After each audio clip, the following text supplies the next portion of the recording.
Hello everyone and welcome back to the Unexplained Diaries.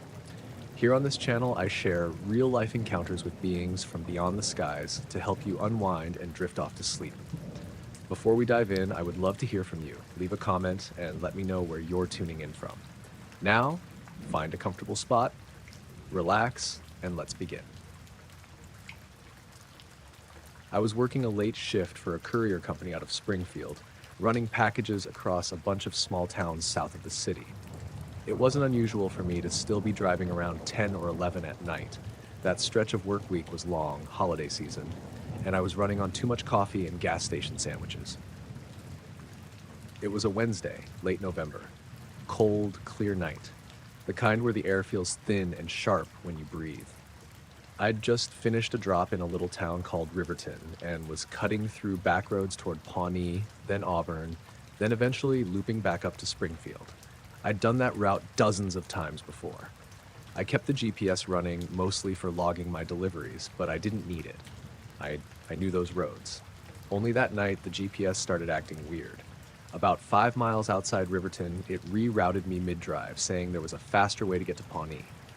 I figured fine, maybe there was some traffic thing I didn't know about, so I followed it. Except it put me on this long, straight county road I didn't usually take, and after about 10 minutes, it rerouted me again.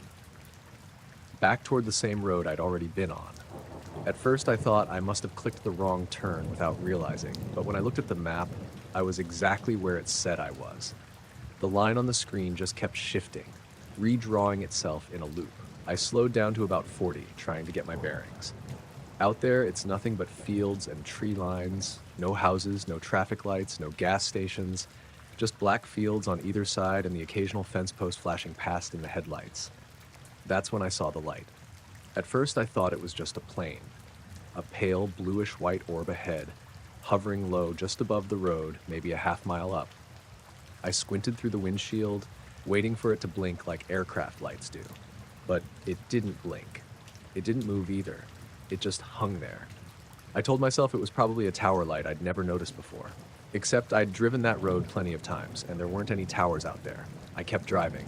The GPS rerouted again, insisting I turn onto a gravel road coming up on the right.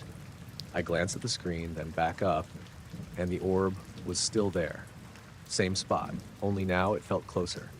The weirdest thing was how the headlights didn't touch it. Everything else, road signs, tree trunks, the reflective strips on mailboxes, lit up when my beams hit them. But the orb stayed the same dull glow, like it didn't belong to the road at all. I eased the truck down to 30. My stomach had that heavy, nervous weight to it, like I'd just realized I'd missed a step on a staircase. I passed the gravel road without turning. The GPS beeped, rerouted again, now sending me left at the next intersection. A glance at the screen showed me a looping path, like it wanted to push me back into the same circle. The orb stayed, hovering just ahead, floating above the center line. For a second, I considered pulling over, letting whatever was happening pass. But the thought of stopping made my skin crawl.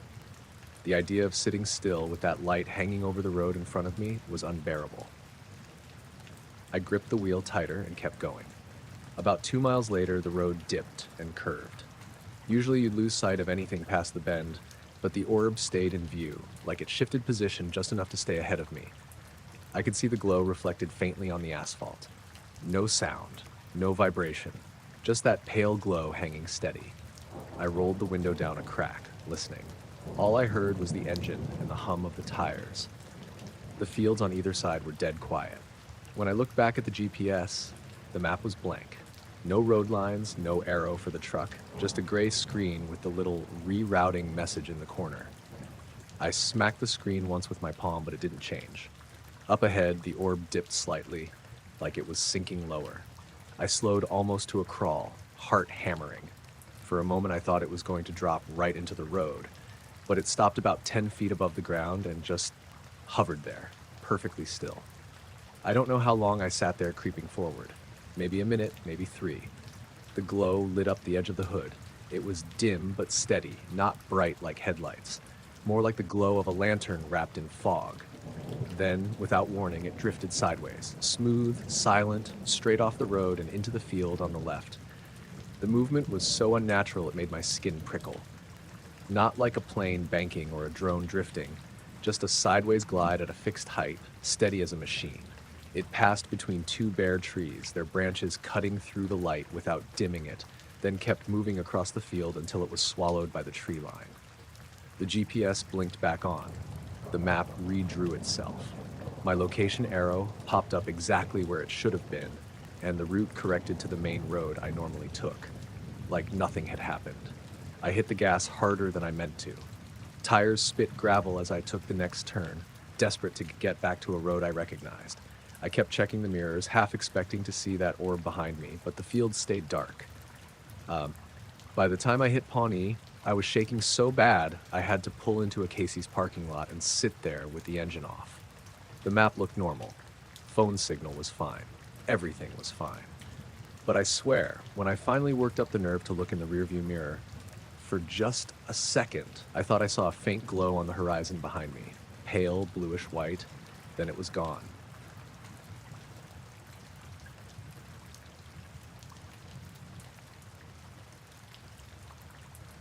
I just crept out my bedroom window, trying not to wake my parents. My street was usually quiet at this hour, around 11:30, but the second my feet hit the cold grass, it felt different. There was a sharp edge to the air, like it was holding itself back or waiting for something. I wasn't sure if I wanted to go down to the street or just run back upstairs, but I had already committed. As I stepped onto the sidewalk, I noticed it first in the distance. A low, almost synchronized barking. Not one or two dogs, but all of them. Every single dog in the neighborhood, my neighbor's German Shepherd, the beagle 2 houses down, even that yappy little thing next to the corner store, barking in a kind of tense chorus. Their voices cut through the still night, sharp and urgent, and then I realized they weren't running around or fighting. They were frozen in place, heads tilted straight up. I froze myself. It felt like I'd been holding my breath without knowing it. I followed their gaze. Above the trees, above the streetlights, something was moving, or maybe it wasn't moving at all. I couldn't tell. It was a shape, a shadow really, disc-shaped, smooth, completely silent. It blocked a section of the stars like a cloud, but it didn't drift like a cloud. It just hung there. I blinked, trying to make sense of it, and it didn't disappear. I glanced down at the street. The dogs were all sitting rigid, ears forward, barking in unison. It wasn't a sound that annoyed me. It was a sound that set my teeth on edge. The kind of noise that makes your stomach tighten because your body knows something is off, but you can't put your finger on what. I stepped closer to the curb, and that's when I noticed other things. My neighbor's motion sensor light flickered. Once, twice, then stayed dark. Then the street light at the corner did the same. It wasn't electrical. It didn't hum or spark. It just blinked. Everything else was normal. The wind, the leaves, even the distant hum of traffic from the main road. But the light's timing matched the dog's barking, like the whole street was synchronized to this shadow above. I wanted to grab my phone to record it, but my hands felt numb and my fingers refused to cooperate. When I finally managed to get the camera app open, I found that the screen refused to focus. It was all static, a gray smear of pixels, like the lens couldn't see through the darkness properly. I switched it to the front camera, then back again. Nothing. The shadow was still there, motionless above the rooftops, blocking stars. I tried to move closer to get a better view, but the closer I stepped, the more the sense of wrongness grew. It wasn't fear exactly, more like confusion made physical. I wanted to understand what it was, but my brain kept telling me, don't do it. Don't look too hard. Then something shifted. I swear it was subtle, just a tilt, a slight change in angle, and part of the night sky flashed behind it. Then it snapped back into the shadowed shape. My stomach lurched. I felt like I was looking at something alive, even though it didn't have features or movement. Alive in a way I couldn't identify. I stumbled backward, and that's when I noticed my neighbor's cat, perched on the fence, staring straight up like all the dogs. Its fur bristled, but it didn't run. It just stayed, unblinking. Then another neighbor came out of their house, flashlight in hand, murmuring, "What the hell?" as they looked up. They didn't wave me over, didn't call out, just stopped, frozen, staring. I got the sense that we were all meant to witness this, all at once, quietly. I wanted to ask someone if they could see it, but my voice wouldn't work. Or maybe I just didn't trust myself to speak without it sounding insane. I watched for what felt like forever, though it was probably only a few minutes. The shadow didn't move closer, didn't grow or shrink. It just existed, solid enough to blot out the stars, but not enough to reflect anything. Then, without warning, it tilted slightly again, and in that instant it vanished.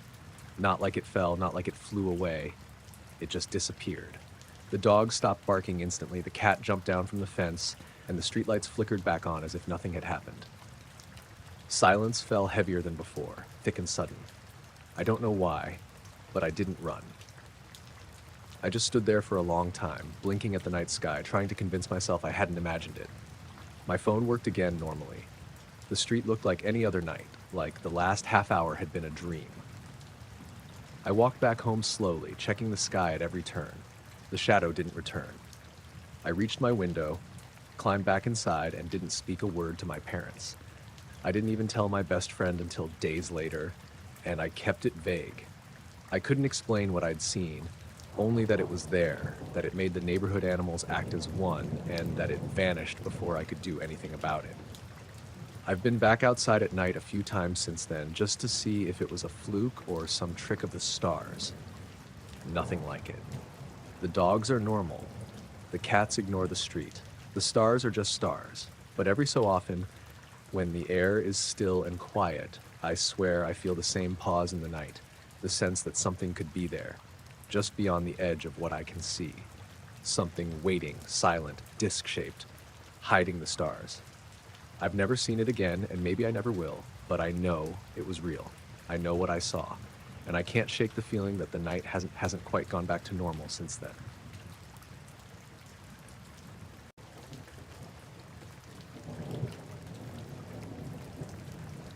I got back from checking my trail camera just after sunrise. The sky was this pale gray that made everything look like it was covered in frost, even though the ground was dry. I'd set the camera on a little ridge behind my cabin, overlooking the clearing where I usually see deer in the early morning. It was a small, rickety cabin tucked into the pines, a few miles from the nearest dirt road. No one was around for miles, which is why I liked it. Quiet, peaceful. I unlocked the little wooden box I'd nailed the camera to, and noticed immediately that the lens had a faint film of condensation, which made me frown. I rubbed at it and shook the camera lightly, then popped the SD card out. Something was off, though. The infrared flash had fired more than once. Not just a few times, but dozens of times, almost in a rhythm, even though the camera should trigger only once per motion detection. At first, I assumed it was the wind, or a small animal wandering by. A raccoon, maybe? But the flashes kept happening all night, and I know the forest around there well enough to know the only animals that could get close to the camera would be deer or rabbits, and they wouldn't set off dozens of triggers in a row. I slipped the card into my laptop once I got inside the cabin. The first few images were normal. Black and white night shots, trees, the occasional deer grazing at the edge of the clearing. Then, about 20 images in, something appeared. A blur of light. At first, I thought it was lens flare, or maybe the camera had picked up the reflection of the moon. But it wasn't right. The blur didn't match the angle of the moonlight. It hovered just beyond the edge of the clearing, right behind the trees, almost like it was floating. I clicked through more photos. The blur was in slightly different positions each time, moving slowly but deliberately. It didn't look like any animal I've ever seen. No limbs, no eyes, nothing that would indicate a living creature. Just a shape, pale and diffuse, like a reflection in water that's being distorted.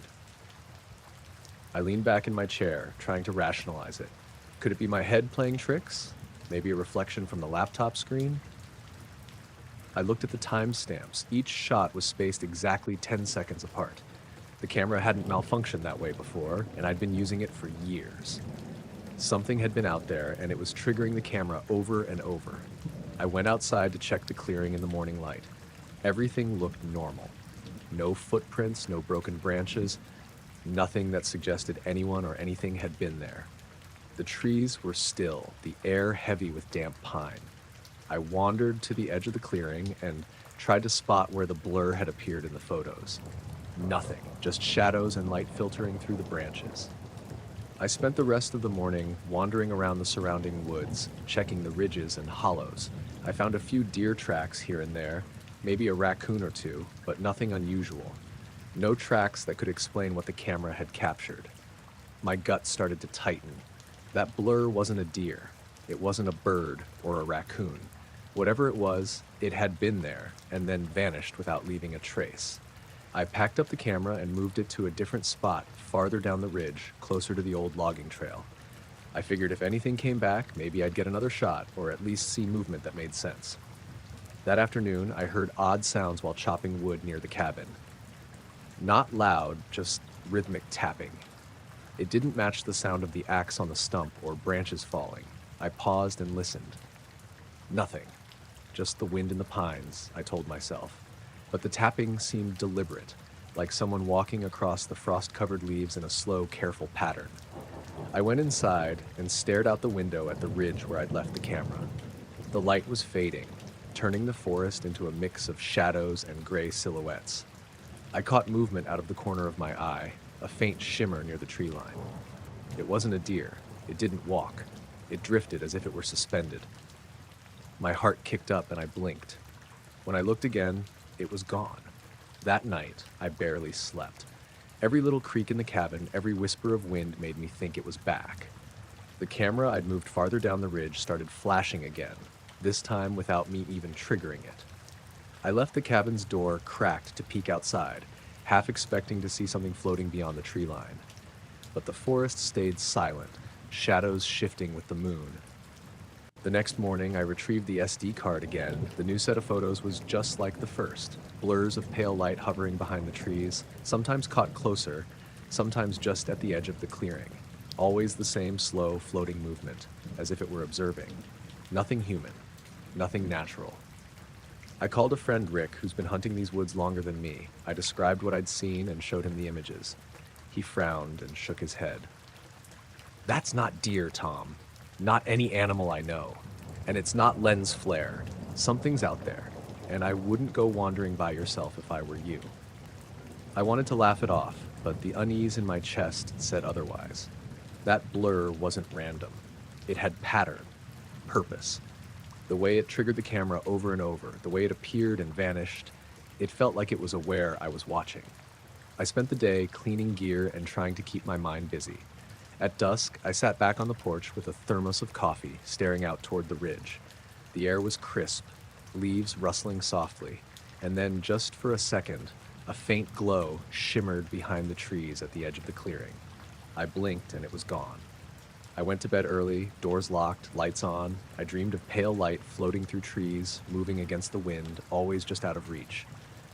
The next day I went back to the ridge. No footprints, no sign that anything had been there. The clearing was as empty as it had ever been. The camera was fine, functioning normally. I've gone back since and nothing, just normal deer and birds. But I keep the memory of those photos, the way that light moved and hovered, and the feeling that I wasn't alone out there. Even now, when I sit in the cabin and the wind shifts in the pines, I find myself glancing at the tree line, half expecting to see that blur again, hovering silently, just beyond the trees.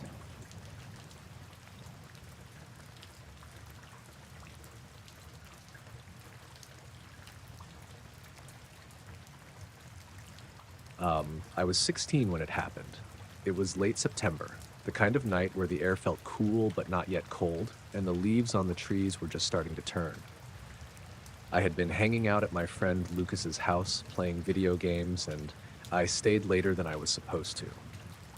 By the time I finally started walking home, it was a little after 11. Lucas lived just 5 blocks from me in the same neighborhood. It wasn't a busy place, just rows of older houses with chain-link fences, trimmed lawns, and cracked sidewalks. There were a few streetlights here and there, the old sodium ones that gave off that pale orange glow. I didn't mind the walk. I'd done it plenty of times before. That night felt unusually quiet, though. Not many cars on the road, no dogs barking, not even crickets. I had earbuds in at first, but after a couple blocks, I pulled them out because I kept feeling like I needed to listen for something. I was turning onto Sycamore Street when it happened. 1 second, the lights above me were steady. The next, every streetlight on the block flickered at the exact same time. Not just one buzzing out, not a surge traveling down the line. Literally every light snapped and fluttered in unison, like someone had hit a switch. I froze in the middle of the sidewalk, staring upward. My first thought was maybe the power grid hiccuped, but it wasn't like a normal power surge. They flickered 3 times, evenly spaced like a pulse. Then they steadied again, humming faintly the way they usually did. While I was standing there, I noticed something else. The stars above me looked strange. It took me a second to realize why. A huge, dark shape was moving between them. At first, I thought maybe it was a cloud, but the night sky was clear. You could see constellations sharp as ever. This shape wasn't blocking them. It was more like it slid over them without covering them. The stars shimmered faintly through it, like looking through tinted glass. The shape itself was triangular. I could see the points, one ahead of me, 2 spreading out above the rooftops on either side. The weirdest part was the silence. No rumble, no engines, not even the normal sounds of the neighborhood. It was like everything around me muted. My own breathing felt too loud in my ears. I stood there staring, my head tilted back until my neck hurt. The thing moved so slowly it almost didn't look like movement at all, just drifting. I couldn't guess how high up it was. It looked massive though, bigger than a football field, maybe more. Then the lights flickered again. Same pattern, 3 pulses, each exactly the same length, then steady again. I swear, the second they steadied, the triangle glided further down the block. Not fast, just enough that it was suddenly farther away than before. I started walking, not because I wanted to, but because standing still felt worse. I kept looking up, watching the edges of the thing as it drifted. Every few seconds, I'd glance down at the street, making sure I wasn't about to trip on the cracked sidewalk or step into the road. When I crossed Pine Avenue, the lights there did the same flicker. Every bulb, all at once, like they were responding to it. The triangle shifted above the intersection, and for a second it was close enough that I swear I could see the outline of the surface. Not metal, not solid exactly, just darker than the sky around it, with faint lines running across. I wanted to run. My legs wouldn't move that way. It felt like if I did, it would notice me. The best I could manage was a fast walk, keeping my eyes on the ground more than the sky. When I reached my street, the triangle slowed, hovering over the block behind me. The streetlights on my road stayed steady, but the hum in the air didn't go away. I could still feel it, deep in my chest, like standing too close to a speaker. The moment I got to my house, I ran up the driveway, past my dad's car, and yanked the front door open. Once I was inside, I pressed my face against the glass of the living room window and tried to see if it followed. The street outside was quiet. The lights were normal. The sky looked the same as always. No triangle, no shimmer, no glow. Just stars. I stayed at that window for at least half an hour, waiting for it to come back. It didn't. But I couldn't shake the memory of those lights flickering all at once, and that silent shape gliding without blocking what was above it.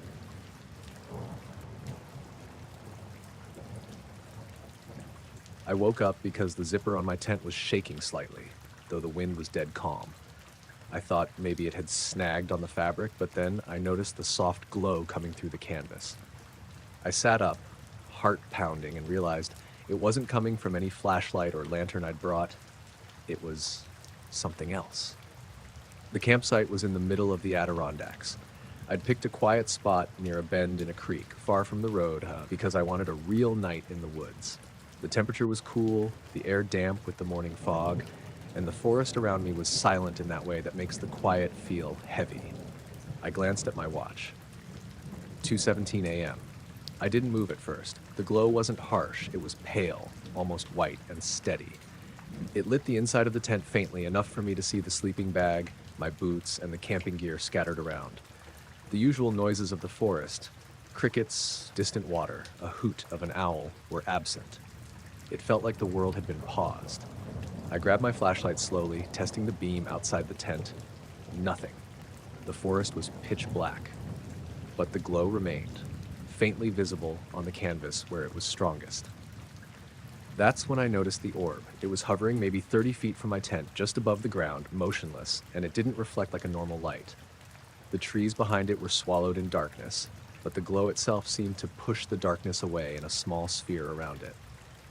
I unzipped the tent slowly, trying not to make a sound. The smell of wet pine hit me, and the cold air brushed my face. I squinted into the darkness, trying to make sense of the shape. It didn't move as I stepped out. I took a cautious step back when I realized my flashlight barely illuminated anything, yet the orb's glow didn't flicker or change. It wasn't like any lamp or lantern I'd ever seen. I fumbled for my phone, aiming the camera at it, but the screen froze. The last thing I saw before it locked up was the orb holding its place, perfectly still, like it was aware I was trying to capture it. My thumb pressed the buttons repeatedly, but the display stayed dark except for a dim reflection of my face. I thought maybe my mind was playing tricks. Sleep deprivation, the isolation, but I could feel the ground beneath my boots, smell the damp soil, hear the faint rustle of leaves as the wind shifted. Everything was real. I took another step forward. The orb didn't respond, didn't make a sound. I noticed the light itself had a texture, almost grainy, like static in an old television, but in 3 dimensions. The fog in the clearing seemed to thin near it, almost like the air was denser, closer to me. My instincts screamed at me to retreat, but my curiosity kept me rooted. I reached the edge of the small clearing, 15 feet from the orb. The glow bathed the tips of the surrounding ferns, but nothing else moved. No shadows, no wildlife, no blinking eyes. I whispered to myself, trying to make sense of what I was seeing. What the hell? Then it shifted, not abruptly, but smoothly, sliding maybe 5 feet to the right. I froze.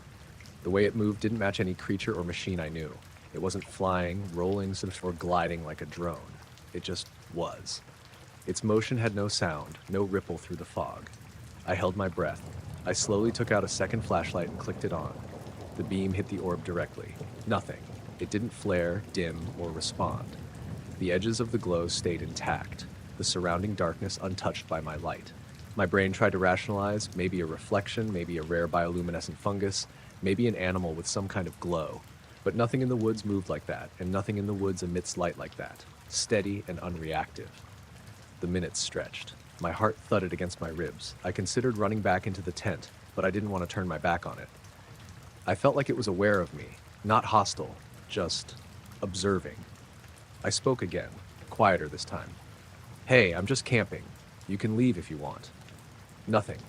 The orb tilted slightly, almost imperceptibly, like a slow nod. I had no frame of reference for that motion, but it felt intentional. Then it floated upward, silently, maybe 10 feet off the ground, and paused. My pulse raced. I could see the trees above it, the fog twisting around its faint glow. And then, just as gently, it lifted further, moving toward the tree line. I wanted to follow, but every instinct told me to stay put. I didn't move until it disappeared behind the denser trees, fading until it was gone entirely. The clearing felt heavy again, like the air had been pressed down on me. My flashlight revealed only the familiar shapes of my campsite. Nothing out of place, nothing glowing. I went back into the tent, zipping it slowly, and sat on my sleeping bag for a long time, staring at the spot where it had hovered. I tried recording audio, but there was nothing unusual. No hum, no vibration, just the soft rustle of the forest. My phone worked normally again, like the camera responding to taps as if nothing had happened. I stayed awake for the rest of the night, listening to the creak, the leaves, the distant wind. I kept thinking the orb might return, but it didn't. At first light, I packed up quickly, feeling eyes on me the whole time, though I saw nothing. Driving back, I kept glancing at the trees along the side of the road, expecting the faint glow to flicker into view. I reached the highway, stopped at a gas station to shake off the feeling, but no one noticed anything unusual. No one had reported any strange lights, any hovering objects, just me trying to make sense of what I saw. I've been camping there before, and since then I've returned once. No lights, no orbs, nothing. But that night, the cold, the fog, the floating glow, it stayed with me. I've tried to explain it away, rationalize it, tell myself it was a trick of sleep and fog, but I remember the way the light held its place in the forest, the way it moved with intent, and the weight of the darkness around it. I can't explain it. I just know it was there, and whatever it was, it didn't belong to the world as I know it. And every time I go camping, I glance a little longer at the edge of the trees, half expecting it to be watching again.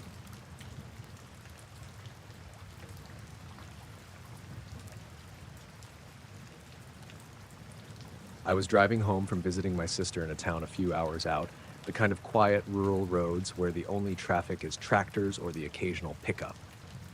It was late, maybe a little past 10, and the sky was clear but heavy with clouds on the horizon. The fields stretched out on either side, dark except for patches where the moon caught the tops of corn stalks or a silvery puddle reflected the dim light. I'd been listening to an old radio station, nothing in particular, just the static hiss and low guitar riffs keeping me company. I don't know why I noticed them at first. I was passing a farmhouse with the lights off, and something red flickered in the field beyond. I blinked and figured it was a taillight from a car or a tractor, but nothing moved along the road. Then I saw another red light hovering just above the crops, maybe 10 feet off the ground. My first thought was someone had hung lanterns for Halloween early, or a farmer was using some kind of marker lights. I slowed down, pulling the wheel over slightly, keeping my eyes on the field. There were more now, maybe 6 or 7, evenly spaced in a line. They weren't flickering or moving horizontally, just hovering. And they were low enough that I could almost make out the shapes of the crops underneath. I had to double check my windshield. Maybe it was a reflection from inside the car, but everything inside was dark. The lights stayed fixed in the field. I glanced at my speedometer for 45 miles per hour and tried to rationalize. Probably drones, I muttered to myself, but I couldn't remember the last time I'd seen someone flying drones in the middle of nowhere at night. And these weren't typical drones. They were too steady, and the glow was uniform, like a soft red neon, not a blinking signal. The more I watched, the more my stomach started to twist.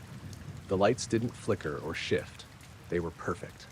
I slowed even more, creeping forward, and that's when I realized they were lined up perfectly straight, like someone had set them on an invisible wire. It was wrong. Nothing about the spacing, the hovering, the uniform glow made sense in any normal way. I passed the first one, keeping my eyes glued to the row. The closer I got, the more I could see the red was slightly translucent, as if it was a glow without a source, like liquid light suspended in the air. And then the field seemed to hum. Not audibly at first, just a vibration, like the way a truck idling miles away makes the air feel thicker. I could feel it in my chest, low, steady. I started wondering if I was tired or imagining it. I blinked a couple of times, tried to focus on the road, but every time I looked back, the lights were still there, lined up like they'd been waiting for me to reach them. The further I drove, the more they seemed to rise, slowly, almost as if noticing me. I gripped the wheel tighter when it happened. 1 second, the lights were hovering just over the crops. The next, they lifted together, rising in perfect unison. It wasn't gradual, it felt synchronized in a way that no person could have controlled. My stomach dropped a little and my hands went cold. I slammed on the brakes, not hard enough to skid, but enough that my tires made a soft squeal on the asphalt. The lights lifted past the treetops, straight up, and disappeared into the low clouds. I swear they vanished in a way that didn't make sense, like someone had just clicked them off. 1 second they were there, glowing in red. The next, nothing. The clouds looked normal, but there was this lingering red glow at the edges for a moment, faint and unreal, like a photograph left too long under a lamp. I sat there in the middle of the road for a moment, engine running, eyes scanning the field. No sound, nothing moved except the wind rustling the stalks. I turned off my radio. The static felt intrusive, like it was hiding the hum I'd felt before. There was nothing. The field was empty, normal. I started driving again slowly, glancing at the horizon every few seconds. The road felt longer than it should have, the empty darkness stretching in every direction. I passed a barn a mile down the road and caught my reflection in the window. My face was pale, eyes wide, hands still tight on the wheel. I wanted to tell myself it was drones or lanterns or some weird trick of the headlights, but my gut said no. Nothing about that was normal, and I knew it. When I finally reached the next town, the lights were completely gone, and the sky had taken on that faint gray edge of dawn. The clouds were still there, nothing extraordinary, nothing hovering, nothing red. I stopped at a gas station, tried to tell the clerk what I'd seen. He just laughed. Probably fireworks, man. I wanted to argue, but I couldn't. Fireworks don't hover in perfect rows, lift together, and disappear into clouds without a sound. On the drive home from the gas station, I kept looking over the fields. Every stretch of farmland I passed afterward was empty, normal. The hum was gone, my chest stopped vibrating. The only reminder was the memory of the glow, the uniformity, the impossibility of it all. I didn't see anything like it again.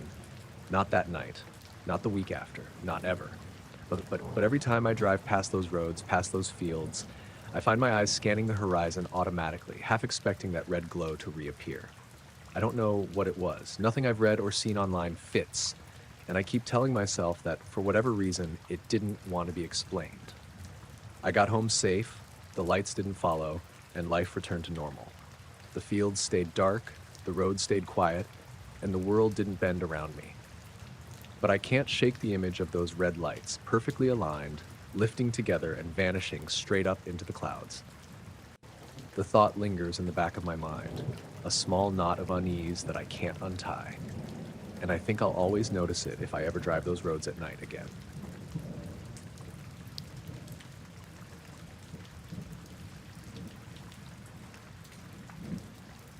I was walking Harper, my golden retriever, around 10 o'clock that night. The neighborhood was quiet, the kind of quiet where you could hear your own footsteps on the asphalt. The streetlights flickered intermittently, the bulbs old and wavering, and a faint chill hung in the air, even though it had been a warm evening.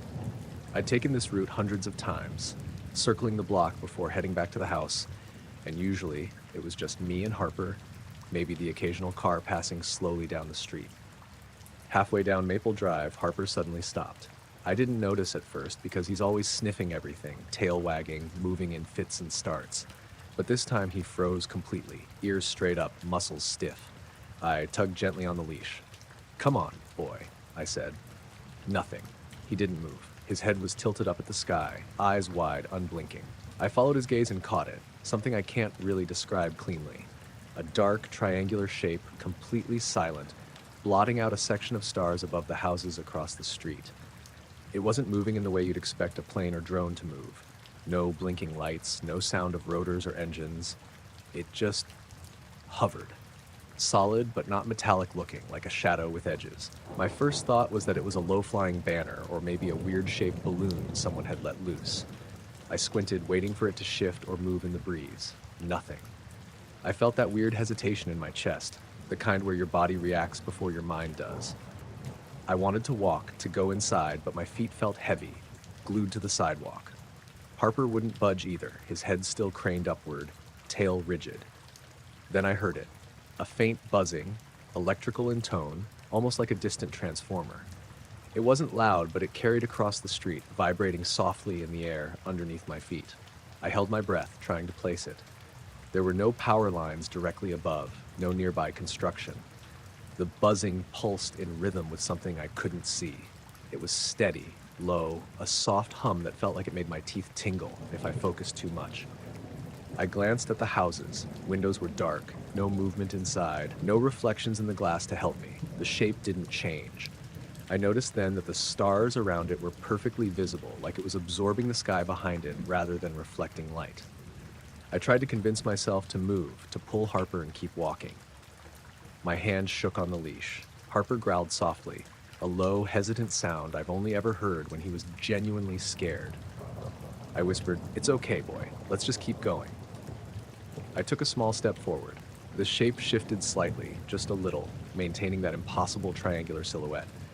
Nothing in my brain made sense of it. No plane, no drone, no glider. Too silent, too precise, too wrong. I thought about calling my husband, but then realized my phone was still at home.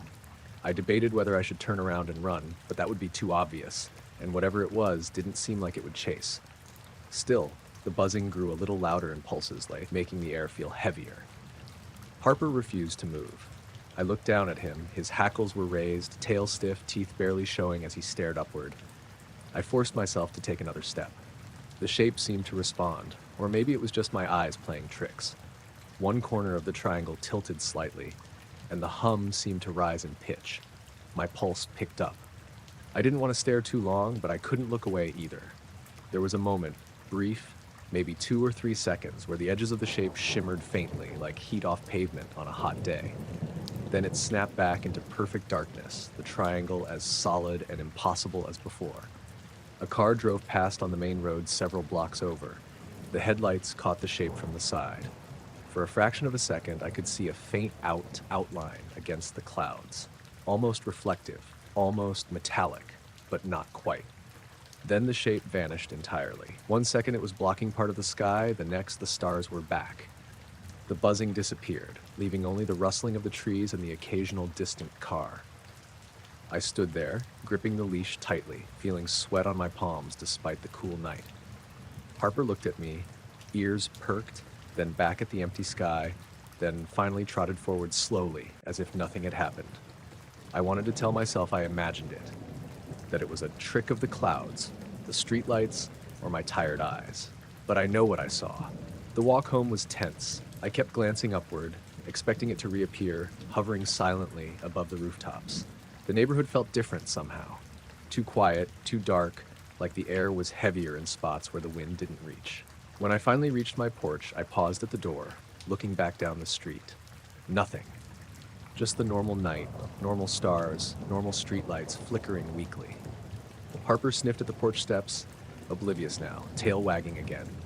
Inside, I checked all the windows, doors locked, the house normal. I tried to rationalize. Maybe a flock of birds in a tight formation, too high, too solid looking. Maybe a glider, too dark, no sound. Drones, not enough light, not enough noise, not this size. I couldn't make it fit anything I knew. That night, I barely slept, eyes flicking to the ceiling, half expecting it to reappear outside my window. The next morning, I drove the same street on my way to work. Nothing. Neighborhood normal, dogs barking in yards, lights flickering in their usual rhythm. I've walked Harper that way dozens of times since then. Nothing like that shape has appeared again. But every time I take that route, especially at night, I feel the same tightening in my chest, that faint hum in the back of my head, and I know my dog would stop dead in his tracks if it ever came back. The memory lingers, and it's impossible to explain, but I remember it clearly.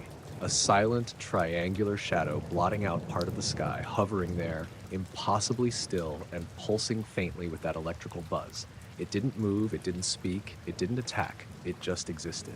And that alone was enough.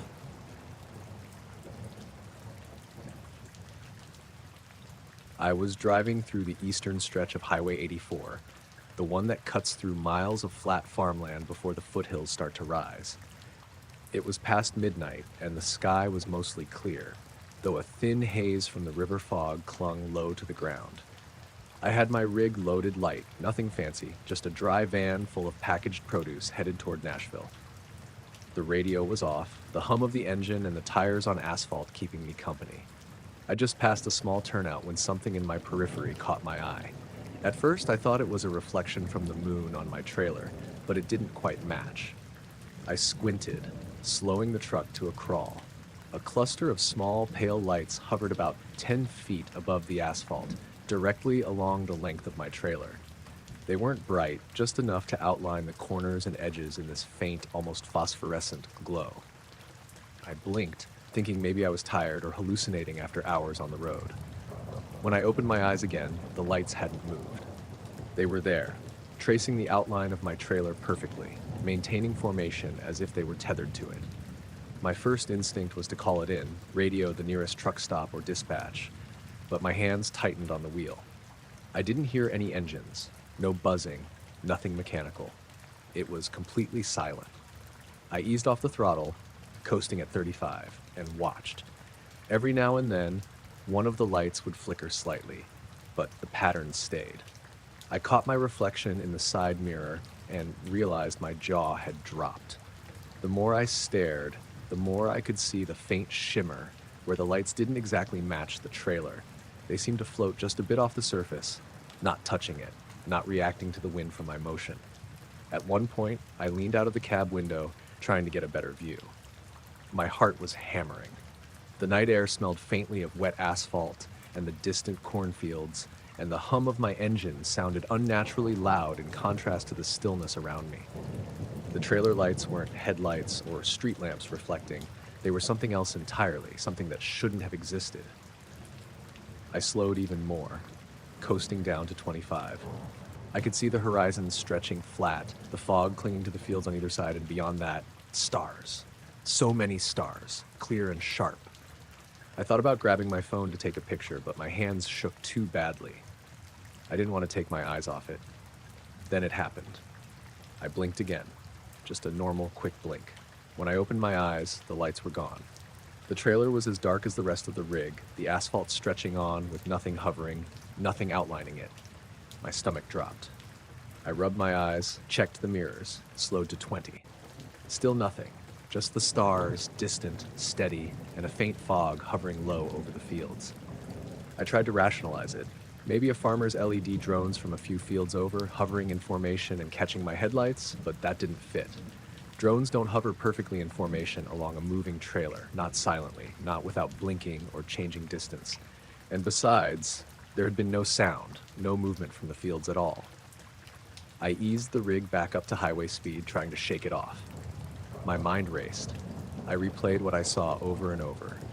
Each time I tried to break it down, it seemed stranger. The lights hadn't been random. They were precise, deliberate, synchronized to my trailer's shape. Whatever it wasn't just floating in the sky, it was reacting to me, or moving with me.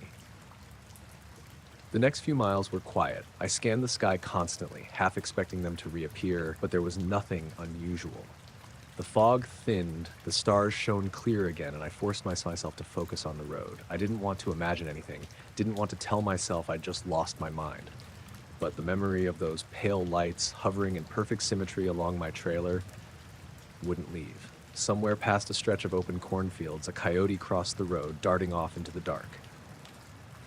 My pulse finally slowed a little. I turned on the rig's interior lights to check the dashboard, telling myself it had been a trick of fatigue. Maybe a reflection, maybe some odd alignment of distant street lamps or farm equipment, but nothing made the lights outline the trailer so precisely. Nothing made them vanish entirely with just a blink. By the time I reached the next truck stop, an hour later, I was tense, jittery, replaying it all in my head. I pulled in, parked, and got out, stretching my legs. The lot was empty, save for a few other rigs and the faint smell of diesel. I looked up at the sky. No lights, no patterns, just stars, scattered and silent. I called my wife, trying to sound casual, told her I'd had a weird night on the road, but didn't go into detail. I didn't want to sound insane. She told me to get some rest, that nothing bad had happened. But I couldn't stop thinking about it. That perfect formation of lights, the way they had mirrored my trailer, how they had disappeared instantly. Something about it felt aware, attentive, watching. I drove the rest of the route in silence, checking mirrors obsessively, scanning the sky for any sign of them. Nothing appeared, and eventually the day started, fog burned off, and the sun lit the fields golden. By then, the memory of the lights still lingered, but the immediacy of it had faded into the hum of the road and the weight of the rig. Back home, I told a few fellow truckers, mostly joking about ghost lights or trailer spirits, but their laughs didn't reach my ears. None of them had seen what I had. I still think about it, though. Every time I'm out on a long stretch of highway at night, I glance at the mirrors at the road ahead, half expecting them to return.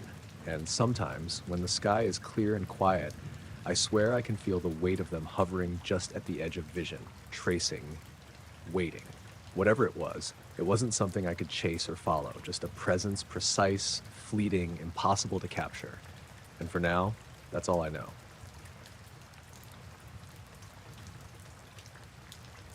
I had been sitting on the ice for maybe an hour, my legs frozen through my snow pants, watching the tip-up shake every so often, hoping for a bite. The lake was quiet. The kind of quiet that presses against your ears until you can almost hear the ice settling under you.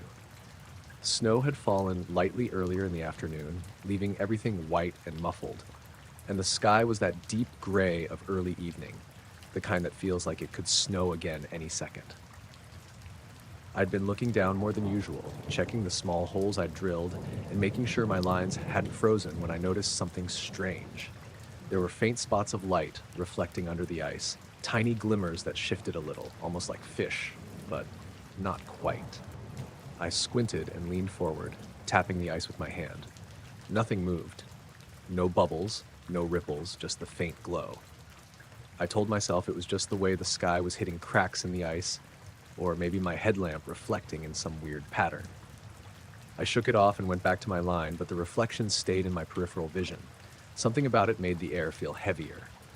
I glanced up toward the tree line along the far shore, where the pines were dark against the fading light. That's when I saw it, a pale orb, hovering just above the treetops, quiet and still.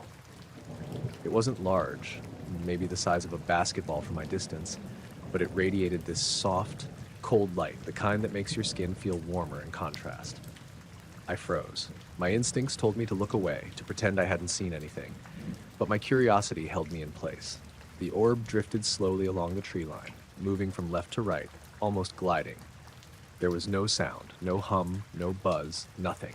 Just the faint wind through the pines and the occasional cracking of ice under my boots. I checked my watch. Sunset had come and gone, though the horizon still held a faint glow. I tried to measure its distance in my head, but it didn't make sense. It didn't shrink or grow, just moved along the edge of the forest as if it were tied to some invisible track. I reached for my phone to take a picture, even though I knew it wouldn't capture the glow properly. As I tapped the screen, the image froze, completely unresponsive.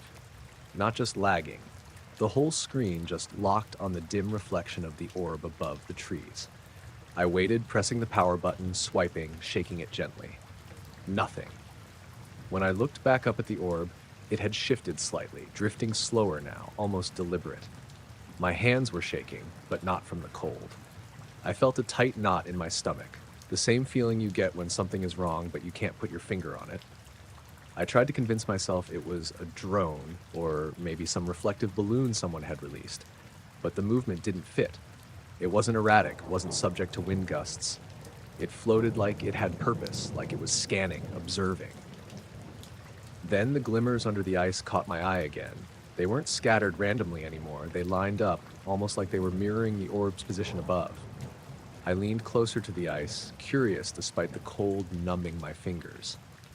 The lights moved slowly along under the surface, following the same path the orb was tracing above the trees. My rational mind kept saying it was just reflections, maybe pockets of air, maybe fish, but it didn't explain the patterns, the way the spots seemed to respond. I considered leaving, packing up fast, but my boots were frozen to the ice in disbelief. I wanted to see what it would do next, even though part of me screamed to run. The orb continued its silent patrol along the tree line, drifting over the dark pines, moving with a calm, measured pace.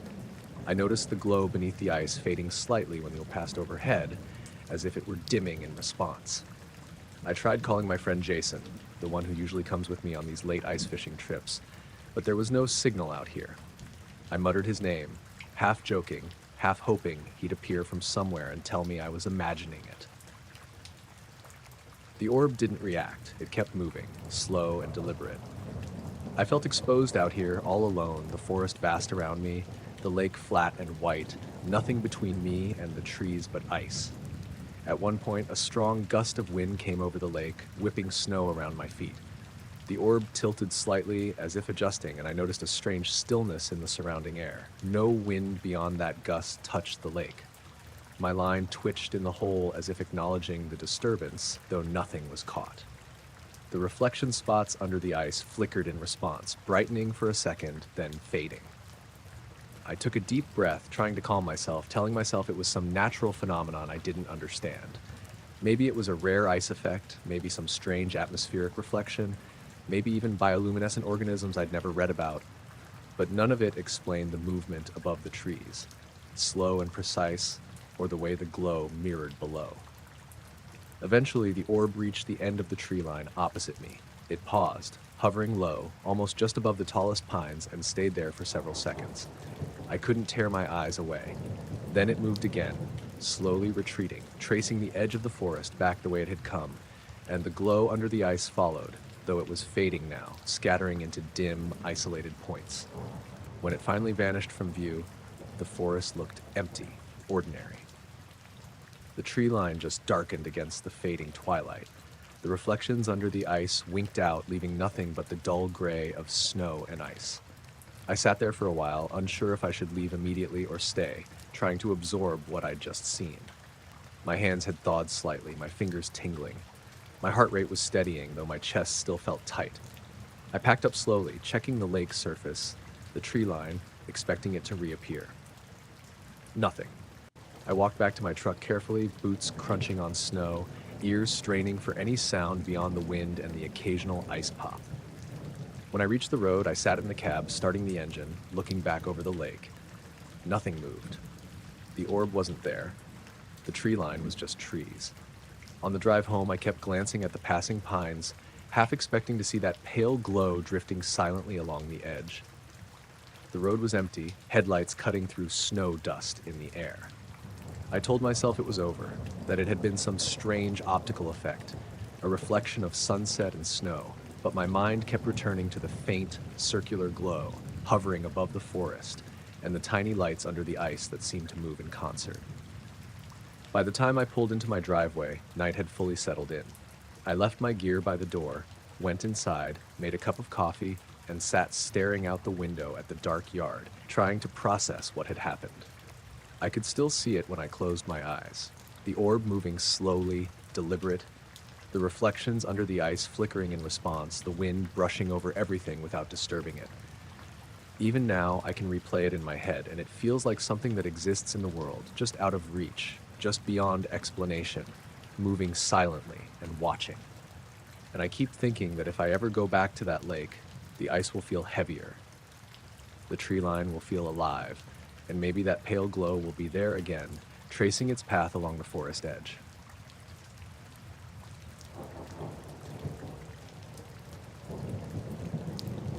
I had stopped on the ridge just as the sun was dipping behind the eastern slopes, the air turning that cold orange that makes everything sharper, and I was trying to catch my breath. My pack had been heavy all day, water, granola, my jacket in case it got colder, and the trail had been steeper than I expected. The wind up here was relentless, cutting through layers, rattling my hat and tugging at the straps on my pack. I slumped down on a flat rock and rested my elbows on my knees, looking over the valley below. The forest stretched on for miles, dark and unbroken, and the distant river was just a silver thread. I had my phone out, trying to check the time, but it had barely a signal. The battery had been low all day, so I didn't bother to try calling anyone. I wasn't expecting anyone, and I usually liked it that way. Hikes like this were my way of getting away from everything. But then I noticed something that made me stop scrolling and stare. A faint glow, circular, pale like a dim flashlight, moving low over the tree line. At first, I thought it was some jogger's headlamp, or maybe a deer with a reflective collar caught in the light, but nothing about it made sense. It didn't follow the contours of the land. It drifted against the wind, moving a little left, then a little right, almost like it was floating. The trees swayed and bent in the gusts, but the glow didn't flicker or shake with the wind. I pinched my eyes and blinked, thinking I was just seeing things in the fading light, but it didn't go away. I put my phone down and squinted, trying to get a better view. The air smelled of wet pine and cold soil, the kind of smell that makes you feel like the forest is breathing around you. The glow moved slowly, almost lazily, circling like it was scanning. My gut was twisting a little, not fear exactly, more like unease. My rational brain started throwing out excuses, a hunter's lamp, a reflective sign in the distance, a plane too far to hear, but none of them fit. I reached for my binoculars, the old ones in the pack, scratched up and foggy. I rested them on a rock and adjusted the focus. The glow was still there, faint and circular, hovering a few meters above the tree line. There was no structure I could see, no movement besides the slow drift. It didn't look mechanical, didn't have blinking lights. It just existed. I lowered the binoculars and rubbed my eyes. My head felt tight, the way it does when you're above 1,000 meters and your brain is trying to adjust to the thin air. I heard a branch snap somewhere behind me, and my body tensed. Nothing emerged from the trees, no animal, no hiker. I tried to tell myself it was just a squirrel, but the timing made my stomach tighten. I glanced back toward the glow, and for a second it stopped moving. It hung there, perfectly stationary, like someone had set a lantern on the treetops. The wind howled around it, tugging at the branches below, and yet it didn't sway. I blinked, just once. When I opened my eyes, it hadn't moved again. I could swear it had shifted before, drifting against the wind, but now it was fixed in place. I tried focusing on the tree line itself to gauge its distance.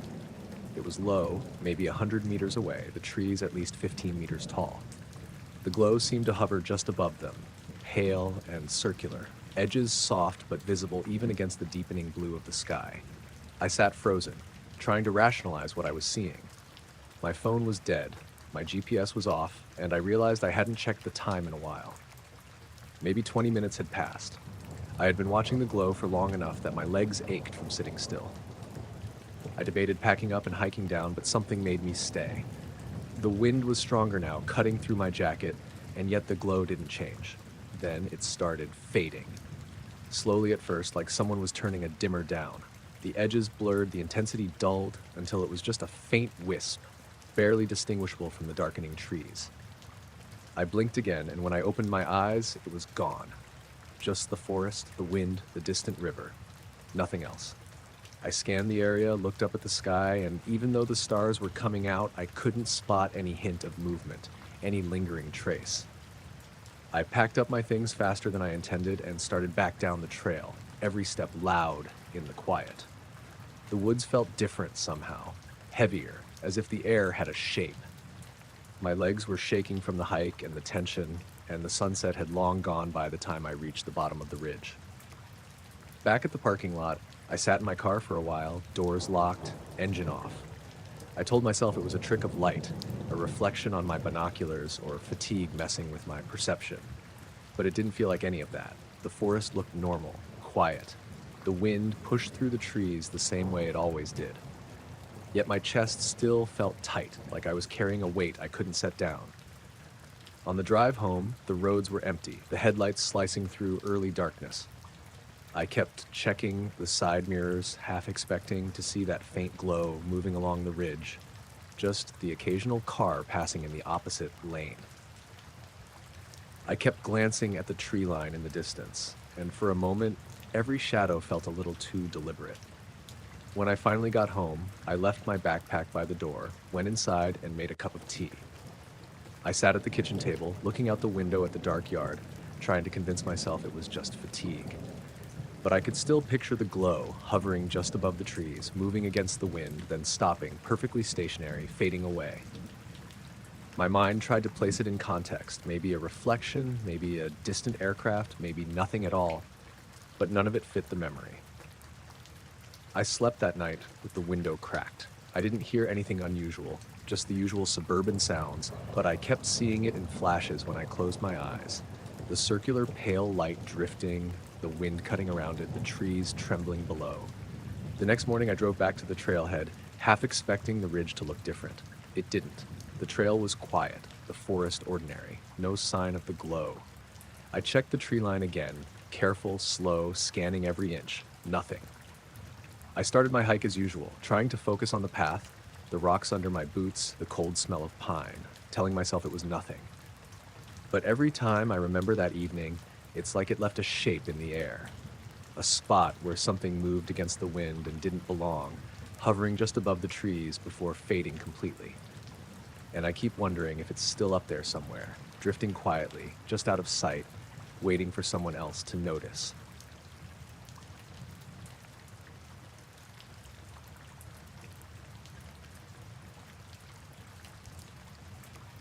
I had let Max, my border collie, out for his evening walk around 7:30. It was early October, the kind of evening that's just starting to lose warmth, with a thin layer of fog rolling in from the west. Twilight had settled over our suburban neighborhood in Easton, the kind with wide streets, neatly trimmed lawns, and a scattering of maple trees that were just starting to show fall color. I was the only one outside, Max tugging gently at his leash, eager to get around the block before it got too dark. Everything seemed normal at first. Kids' bikes were stacked in front of a few houses, and the street was quiet except for the distant hum of cars on the main road. Max sniffed at every mailbox, circling like he owned the neighborhood. I was halfway down our street when I noticed the first movement. A pinprick of light high above the houses, zigzagging in a way that didn't make sense. At first, I thought it was a plane, maybe a helicopter's light, but then it moved sharply to the left, stopped, darted back, almost like it was dancing. Max stiffened, ears pricked. He growled quietly, low in his throat, looking up. I followed his gaze, and that's when I saw more of them. 3 or 4 small lights moving in coordinated, erratic patterns, tracing paths that didn't obey gravity or momentum the way I know planes do. They weren't blinking like aircraft lights, just steady points of brightness, darting at angles that made me blink twice. I stopped walking, tugging gently on Max's leash. "Okay, boy, let's see what this is," I murmured, mostly to calm myself. The lights moved slowly over the rooftops of the houses on the other side of the street, weaving between the trees. No sound at all. The fog made the air feel thick, almost muffling, like the world had pressed pause. I tried to reason it out. Drones, maybe? But I'd never seen drones fly that high without making a sound, and these weren't moving in straight lines or in circles. They zigzagged, almost like they were chasing each other or testing patterns. One shot straight up for a second, then vanished behind the trees on Hawthorne Lane, only to reappear a few houses down, weaving again. I glanced around, half expecting someone to be outside, maybe a neighbor watching the same thing. But the street was empty. Max whimpered softly, backing a step toward me. I felt a tightening in my chest, the kind you get when you know something doesn't fit and you can't explain it.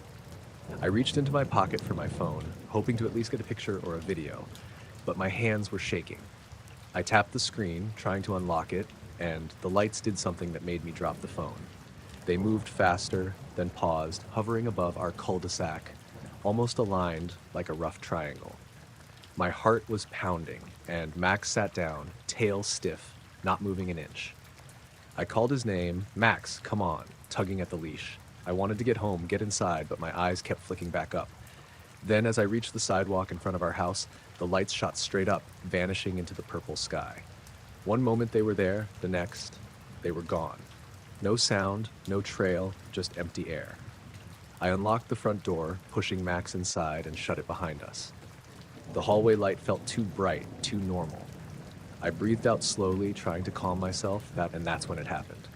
Every street lamp on our block blinked once, like a single synchronized pulse. Not flickering, not failing, just one short blink, as if the neighborhood itself had taken a breath. My stomach flipped. Max barked sharply at the window, ears forward, and I looked outside. Nothing. The fog had thickened slightly, the street empty, silent. My neighbor's motion sensor lights hadn't come on. The only movement was the wind stirring a few leaves across the pavement. I checked my phone again. No messages, no missed calls, no camera pictures from earlier. Everything appeared normal, but I knew what I'd seen. I tried calling my husband, but his phone went straight to voicemail. I told myself he'd probably just turned it off, but the tension in my chest didn't ease. I sat on the couch with Max at my feet, replaying it over and over. The lights, the way they moved, the synchronized blink of every street lamp. Nothing about it fit anything I know. I kept expecting some logical explanation to pop into my head. Reflections, drones, planes, weather balloons, but nothing made sense. It wasn't playful, it wasn't mechanical, it felt deliberate. Half an hour later, I glanced outside again. The fog had settled heavier over the lawns, and the street was empty and dark except for the steady glow of lamps. Nothing moved. No lights, no shapes, nothing. Max had curled up beside me, restless but quiet. I went to bed, trying to sleep, listening to the wind rattle the trees. The next morning, everything seemed normal. I walked Max again, same route. No lights, no odd shadows, no strange reflections. The street lamps worked as usual, uninterrupted, the neighborhood perfectly mundane. I mentioned it to a neighbor, hoping someone else had seen something, but they just shook their head. No one had. Weeks passed. I drove by that cul-de-sac at night sometimes, and I swear the air feels different there now. Heavier, almost like a pause before the world resumes. I haven't seen the lights again. But sometimes, when I let Max out at dusk, I catch a flicker in the corner of my eye, just above the rooftops, and my stomach twists the same way it did that night. I've tried writing it off, rationalizing it. Maybe it was a trick of light, maybe a group of drones testing something. But nothing explains the street lamps, the timing, the way it felt like someone or something was aware we were watching. I can't explain it, and that's what makes it stick with me. I walk Max every night, and every so often I glance up, just in case.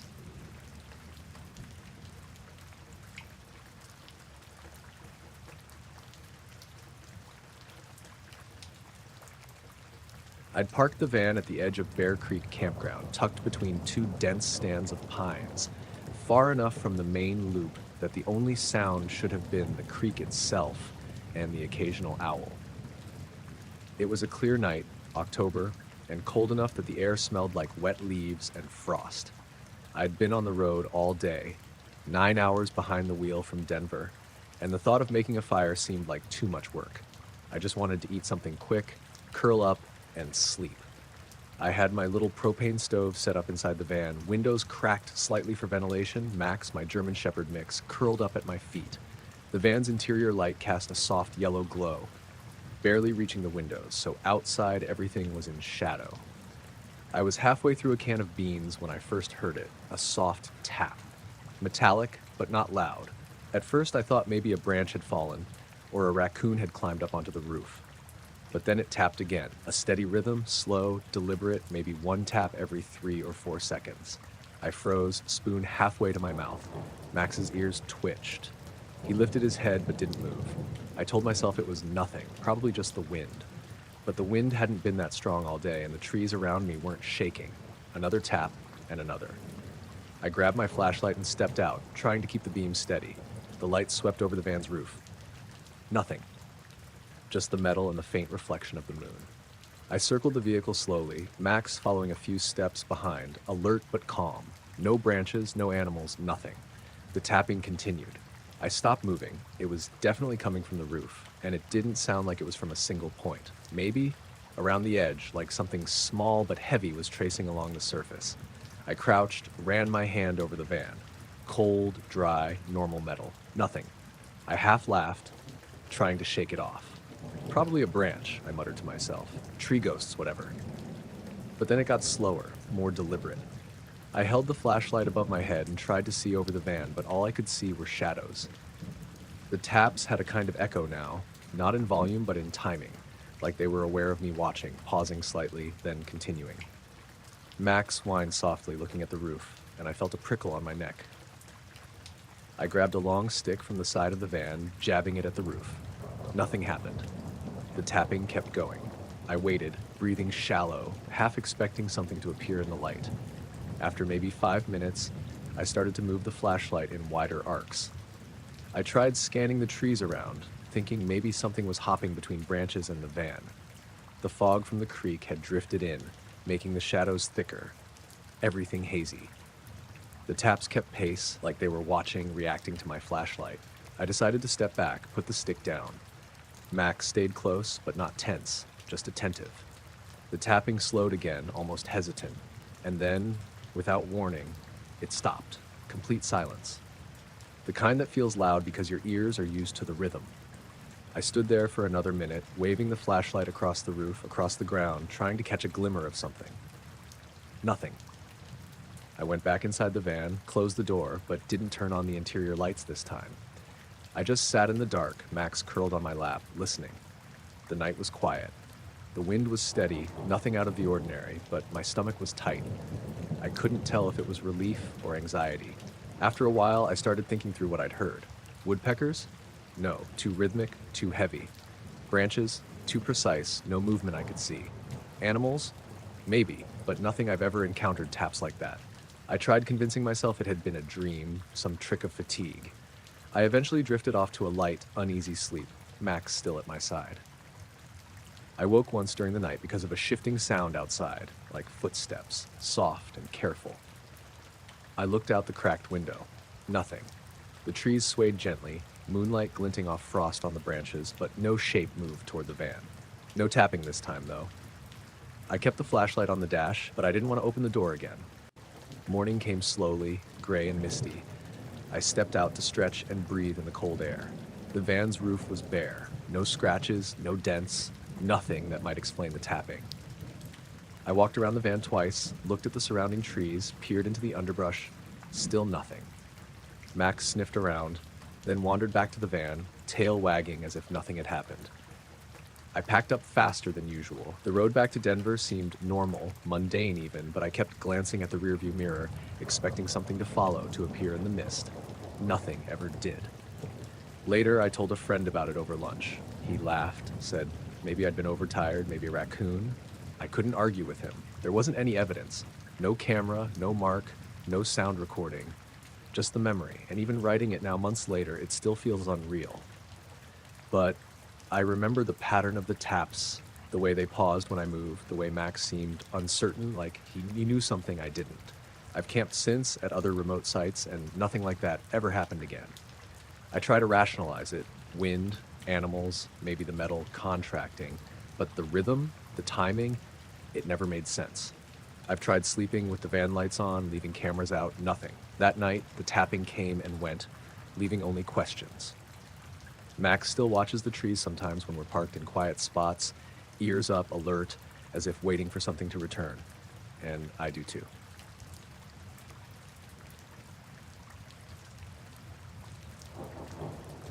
I had been driving the back roads near Waverly all evening, dropping off packages in the scattered farmhouses and trailers that lined the county roads. It was late October, the kind of night where the air is sharp but dry, and the fields stretch out flat with nothing but stubble from the harvest catching the headlights. I was alone in the truck, the heater humming quietly, and I was starting to think about pulling over somewhere for a quick sandwich before the last stop. That's when I noticed it. At first, I thought it was a reflection off the low clouds. The way the truck's lights hit a wet patch on the road or the edge of a pond sometimes makes the sky glow weird. But it wasn't moving. Not like headlights reflecting on clouds or fog or anything I'd ever seen. It was a faint circular glow just above the horizon, off to the right. My truck's headlights swept across it, and it held steady like it was ignoring everything around it. I slowed, trying to figure out if it was something on the ground, a barn window maybe, or some farm equipment left out. But the light didn't match anything. It wasn't flickering like a lantern or bouncing the way a tractor's lights do. It hovered in place, almost perfectly still, and as I moved closer, it didn't change in size. My first thought was, I must be seeing things, but the more I watched, the more my stomach tightened. I tapped the brakes, rolling down the window for some fresh air, the cool wind rushing in, carrying the smell of damp leaves and dirt. It was silent, completely silent, except for the truck engine. I craned my neck, trying to see it better, and that's when I noticed a faint shimmer around the edges, like heat waves rising off asphalt in summer, but cold and steady. I shook my head, thinking maybe it was the fog bank I'd passed earlier, but there was no fog here, just clear night. I floored it a little, trying to close the distance, figuring if it was a reflection it would move, or if it was on the ground it would get bigger as I approached. But it didn't. It stayed exactly where it was, the reflection of my lights cutting across it, fixed. I eased back, slowing down, gripping the wheel tight. For a moment, I considered stopping completely, but my eyes didn't leave it. There was a subtle pulse to the light, not flashing, just breathing, almost imperceptibly. I switched on the high beams. The reflection brightened slightly, almost like it was feeding off the light. That made my chest tighten, and I felt my pulse spike. I've driven these roads 1,000 times, alone at night, and I've seen deer, stray headlights, the occasional firefly swarm in August, but nothing that stayed with me like this. Nothing that held my lights and seemed indifferent to the world. I tried calling my dispatcher, thinking maybe it was some other driver or construction crew parked off the road, but my phone was patchy. Weak signal, and the call dropped before I could finish explaining. I gritted my teeth, muttering under my breath, Okay, just a barn. It's a barn. But the shape didn't match any building. The glow was smooth and round, edges soft, hovering in the air. I could see a faint shadow beneath it, but it didn't touch the ground. I tapped the brakes again, moving slowly. As I got closer, I caught a glimpse of the surrounding fields in the truck's headlights. Everything was still and empty. No animals, no fences, no equipment, just black soil and low stubble. And the glow, still hovering, still exactly where it had been. I tried looking away, scanning the tree line, the road, the ditch, but my eyes kept drifting back. There was something about it that felt deliberate, like it was aware I was watching. At one point I flicked on the radio. Static. Nothing but static, even when I tried different stations. My mind started racing, maybe power lines, maybe some weird atmospheric reflection, but nothing fit. The glow didn't jitter, didn't flicker like electricity, didn't hum like a transformer, just hung there. I thought about turning around, driving the opposite direction, seeing if it would move with me. I eased the truck into reverse, heart thumping. The reflection stayed in place. I drove forward again, still there. I tapped the brakes lightly, trying to gauge its distance. It didn't shift. It didn't react. It just hovered, fixed and faint like a painted light on the horizon. I tried to make sense of it logically. Maybe I'd lost track of time. Maybe fatigue was playing tricks on me. But I hadn't. My eyes were sharp, my mind alert. I could track the road, the ditches, the trees. Everything else looked normal, mundane. But the light didn't fit. It was an intrusion into the night, and I couldn't figure out its purpose. Eventually, I made the last turn toward the delivery point. The road curved slightly, and I expected the glow to vanish behind the ridge, but it didn't.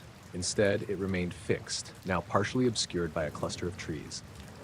I slowed to a crawl, gripping the wheel, scanning the edge of the horizon. My headlights stretched across the fields again. Nothing moved. Nothing changed. It didn't vanish, didn't blink out, didn't float higher or lower. Just stayed.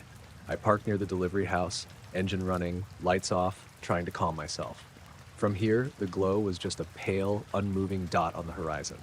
I stepped out, the cold air biting my cheeks, and walked to the back of the truck, checking for any signs of people, animals, machinery. Nothing. Quiet. The only sound was the wind rustling the bare corn stalks in the field. I decided to finish my deliveries quickly and get back on the main road. As I drove away, the glow eventually sank behind a low rise in the fields, but not naturally. It faded slowly, almost reluctant to leave, lingering in the corner of my vision for several minutes. My headlights swept over the horizon repeatedly, but it was gone. On the way home, I kept glancing in the rear view, expecting it to reappear, maybe hovering over the road behind me, but the horizon remained empty. Traffic was non-existent. The night was normal otherwise. My radio worked again. My phone got a signal.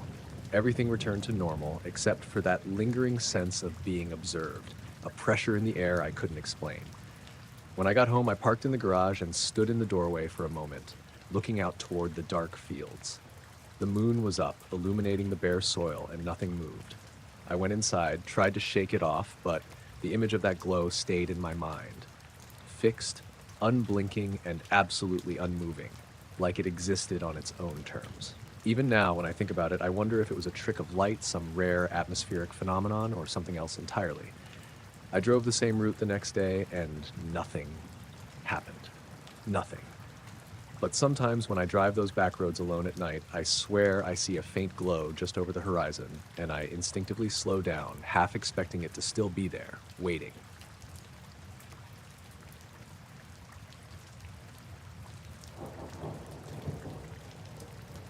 I was running along the coastal trail just past sunset, the sky bruised with purples and deep blues, the kind of evening where the light lingers just enough to see, but the shadows already start creeping over the rocks. I usually ran the path around this time. Quiet, almost empty except for the occasional dog walker or fisherman packing up for the night. That night, the wind was calm, the tide low, and the air had that damp, salty smell that always makes me feel alert, like the coast is breathing around me. I kept a steady earbuds in, music low enough to still hear the waves crashing against the rocks. About 20 minutes into the run, I noticed a glint in the water ahead. It was pale, almost silver, and it moved. My first thought was a reflection off something floating, a piece of trash, maybe a buoy, but the movement didn't match the current or the waves. It was deliberate, almost like something sliding smoothly under the water, keeping pace with the tide, then veering slightly as if observing me. I slowed, squinting against the fading light. My heart picked up, not out of panic, but that focused kind of attention you get when something is just off. The reflection moved again. Just a flicker, but enough for me to notice that it wasn't following the pattern of the tide or the wind. I stopped completely and pulled out my earbuds, listening. The waves, the distant caw of gulls, the faint hum of a boat far out, everything normal. But that flicker in the water, just 30 feet from shore, held still like it was waiting. I blinked, and it was gone. The water was calm again, ripples from the tide only. I told myself I must have imagined it, tired eyes playing tricks, a flash of moonlight on a rock. I started running again, telling myself it was just a reflection, but the feeling lingered, that weight of being watched. subtle but sharp. The trail curves along a cliff about 10 feet above the water, and I stayed closer to the rocks than usual, glancing over my shoulder every few steps. The cliffs cast shadows into the surf, but nothing moved. My phone buzzed with a notification. I ignored it. But the motion of the water caught my eye again. Another flicker, a pale shape moving just beneath the surface. This time I didn't blink. I slowed to a walk, staring, and felt my stomach tighten. The reflection moved in a way the water shouldn't. No ripples, no disturbance, just a smooth, deliberate slide along the shallow edge. Then it disappeared again, leaving the tide calm as if it had never been there. I stopped walking, breathing shallow, looking for any logical explanation. Maybe a fish, maybe a piece of floating foam, but the timing, the consistency, it didn't make sense. I watched for a few minutes, moving my eyes along the water, but the coast was empty. The only sound was the waves and my own heartbeat. I tried jogging again, telling myself the shadows and water were just playing tricks. But every curve brought the same unease, the same feeling of being observed. It's hard to describe, not fear exactly, more a heavy awareness that something else was aware of me. At one point, I glanced down at the tide pool near the rocks and saw a shimmer, quick, subtle, a reflection too perfect to be anything natural. I froze. By the time I looked up, nothing was there. The water was flat, black in the fading light, except for the occasional white cap. I picked up pace, not running frantically, just enough to keep moving toward the parking lot. My mind kept returning to that flicker. A reflection isn't a solid object, but whatever it had been, it had form, presence. I kept scanning the water, thinking I'd see it again, and every time I thought I glimpsed it, it would vanish, leaving only the tide. Near the end of the trail, there's a small pier, broken in one corner, where people usually fish during the day. I stopped at the edge, looking back toward the bend where I'd first seen the flicker. The water was calm. Nothing. I crouched, peering into the shallow tide pools, even shined my phone flashlight briefly. Just sand, rocks, and water. No movement, no reflection. I finished the jog in silence, the breeze cold against my damp skin, eyes constantly scanning the waves. At my car, I paused again, looking at the water stretching into darkness. Nothing. No lights, no shapes, no shimmer, only the steady sound of the tide. That night, I kept glancing out my apartment window toward the coast. I kept expecting some hint of movement, some pale flicker, but there was nothing. The following nights, I returned to the trail at the same time. Never saw anything again.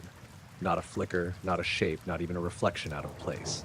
I've tried explaining it as a reflection of the moon, or a shadow cast by clouds over the water, or even a seal playing close to shore. But the way it moved, like it was deliberate, aware, watching, doesn't match any of that.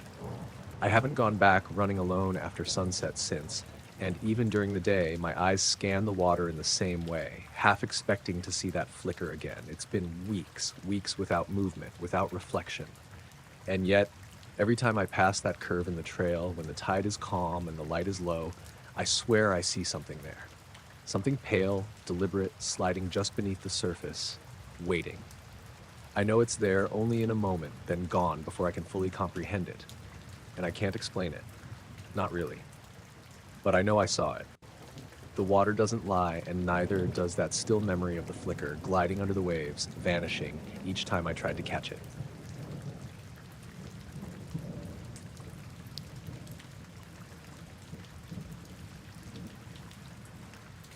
I was driving through the mountain pass late that night, probably around 11, maybe a little later. It had been raining earlier, and the road was slick, winding through tight curves and steep drops. I'd been on this stretch dozens of times for work deliveries, but this night felt different. The fog had started to settle in low over the ridges. A white curtain that made the trees on the edges of the road look like they were floating. My headlights cut through it just enough to see the yellow line and the guardrails, but everything else was gray and shadowed.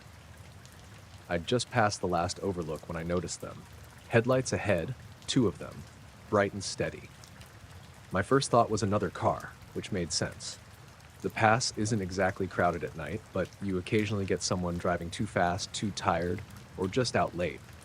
But as I got closer, my stomach sank. The lights weren't moving. They weren't on a car. There was no reflection off the wet asphalt, no sound of an engine, no outline of a vehicle around them. just two bright, almost pure white points floating above the road. I slowed down, hands tight on the wheel. Okay, I muttered to myself, probably a couple of motorcyclists or some kind of maintenance markers. I tried to shake it off, but as I passed the spot where the lights should have been stationary, they split. Slowly at first, then evenly, one drifting to the left, the other to the right. My heart started racing, not in a panic way yet, but in that alert, hyper-aware way you get when something doesn't compute. The two lights followed me. No sound, no vehicle, nothing to explain how they moved. I glanced in the rearview mirror, still there, keeping pace. I floored it a little, telling myself it was just a weird trick of the fog, maybe reflections bouncing off wet rock walls. But the lights stayed, adjusting perfectly with the curves, maintaining the same distance from my car as if they were somehow tethered to it. I tried flipping my brights on and off, hoping it would reveal something. The fog glowed briefly around the lights, and I swear I caught the faint outline of a shape, like a dark wedge or maybe a glider, just sitting in the mist, following every move I made. But every time I blinked, it was gone. Only the lights remained. I took the next hairpin turn tighter than usual, thinking maybe if I could lose them behind the cliffside, I'd be free. The lights did the same. They mirrored my turns perfectly, staying equidistant from the road and from me. At this point, the panic was creeping in. My pulse was high, my breathing uneven. I kept thinking about calling someone, but my phone had barely a signal, and I didn't want to take my eyes off the road. The pass is long, with a couple of long straights between curves. On one of them, I got a good look. The lights weren't reflecting off anything, and there wasn't a vehicle behind me. I scanned the surrounding trees, the rocks, the sky. Nothing moved except the fog swirling around the lights, and then it hit me. The lights weren't just following my car. They were perfectly tracking it. Every adjustment I made, every shift in speed, every curve I navigated, the lights responded instantly. No delay, no wobble, no mistake. I tried reasoning it out. Maybe someone was messing with me, some prankster with remote-controlled drones. But even the fastest drones I knew of wouldn't stay that close at that speed in fog that thick for this long. The distance was consistent for miles. And the fog should have been a huge problem for sensors, for visibility. No way it was someone on a drone. The lights started moving together again, slowly converging above me as the road straightened. I slowed instinctively, trying to understand what was happening. My headlights caught something for a fraction of a second, a shape faint and triangular between the lights. I blinked. Gone. Just the lights, hovering in perfect symmetry. I passed a switchback where a guardrail jutted out over a steep drop, and the lights paused just beyond it, almost like they were observing, then split again, matching my maneuvers. I could feel every muscle in my back tense up. I gripped the wheel harder, telling myself not to freak out, to stay calm. The road stretched ahead endlessly, fog swallowing the horizon, and those lights were still there, trailing me silently. I remembered the old radio static stories my uncle used to tell, the ones about strange lights and hikers or drivers vanishing in the mountains. I laughed nervously to myself, telling myself I wasn't going to vanish, but the laughter felt hollow.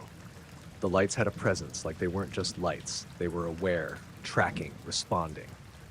I could feel it in the pit of my stomach, that primal awareness humans get when something watches with intent. Eventually, the pass began to flatten out near the exit. The fog thinned, the moon came out in weak silver strips.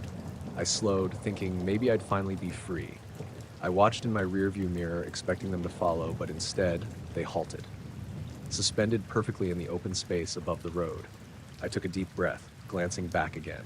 In a single swift motion, they shot upward, disappearing straight into the sky without a sound.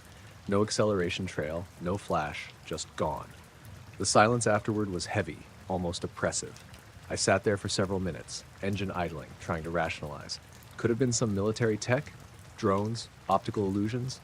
None of it fit, and the triangular shadow I'd glimpsed between the lights, I couldn't explain. It had been real. Solid in the periphery of my vision, enough to make the hairs on my arms stand up. When I finally drove the last stretch down into the valley, the road was empty, nothing in sight, no lights trailing me, no hum in the air. Just normal night. Normal stars. Normal houses beginning to blink their porch lights awake. I parked at home, heart still racing, phone finally catching a signal. I texted a coworker just to tell someone I was alive. Harper, my dog, was waiting at the door, tail wagging, oblivious. I poured a glass of water, kept glancing at the mountains in the distance. Nothing was there now, nothing I could see. But the memory of those lights, the perfect symmetry, the split and convergence, the shape fleetingly visible between them, it stuck with me. I've driven that pass since, late at night, several times. Nothing. Fog, rain, winding curves, all normal. But every time my eyes keep drifting up to where I saw the lights and I catch myself gripping the wheel just a little tighter, waiting for that impossible split to happen again. And in that waiting, I understand that something was out there that night. Something that followed me, watched me, and then disappeared as suddenly as it arrived.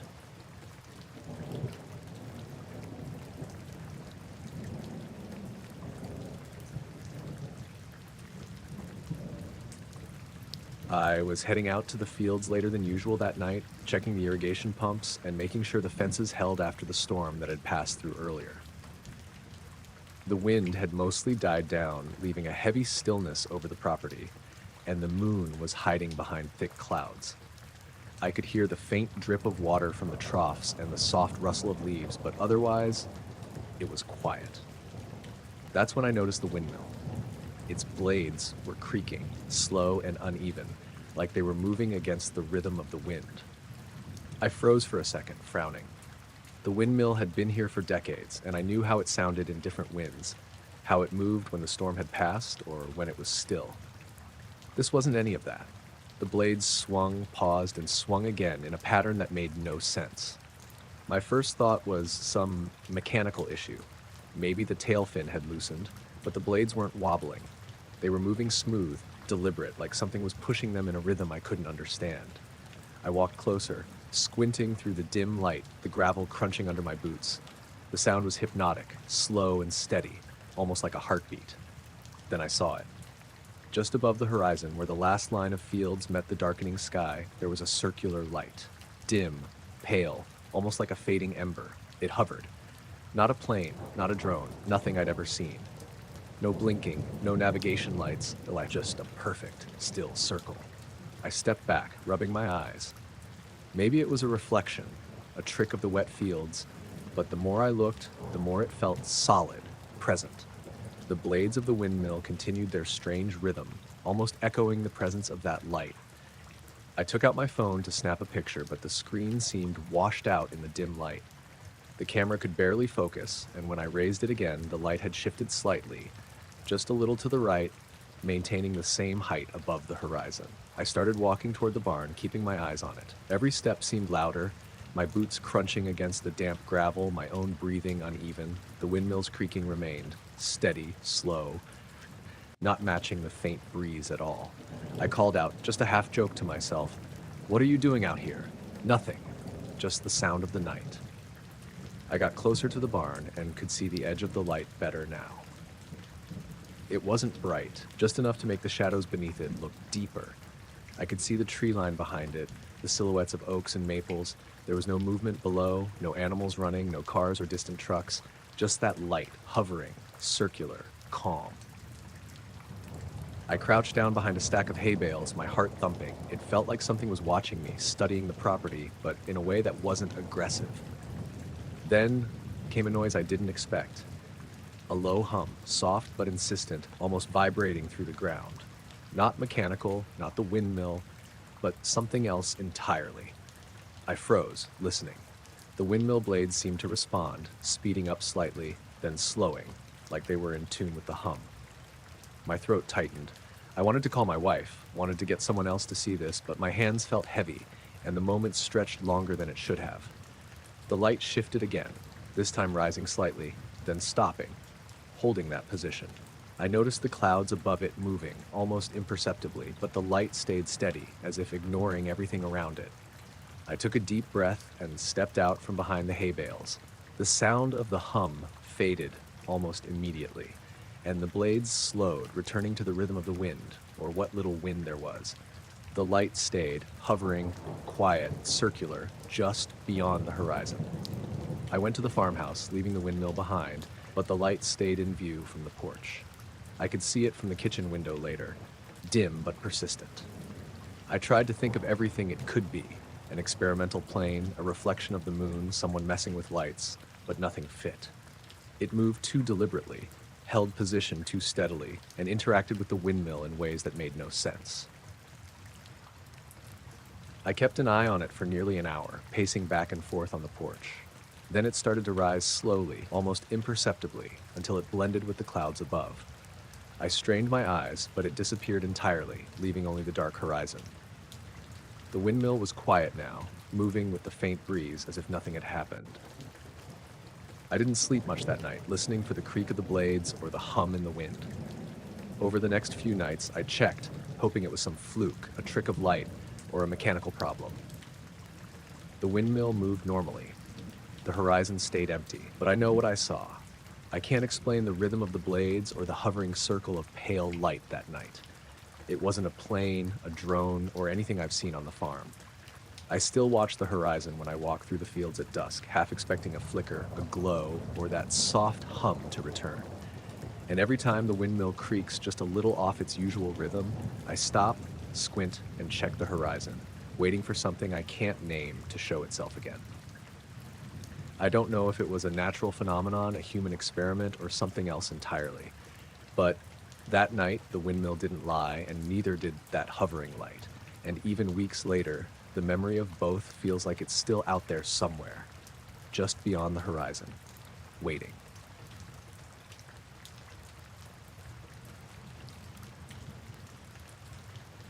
We were out in the clearing behind Nate's family cabin, lying on our backs on a couple of old blankets, staring at the sky.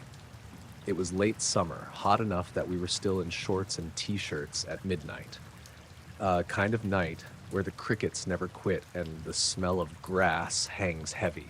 There was no moon, just an endless spread of stars, and we'd all brought binoculars and a few cheap telescopes because, I don't know, we thought it would make us feel smarter.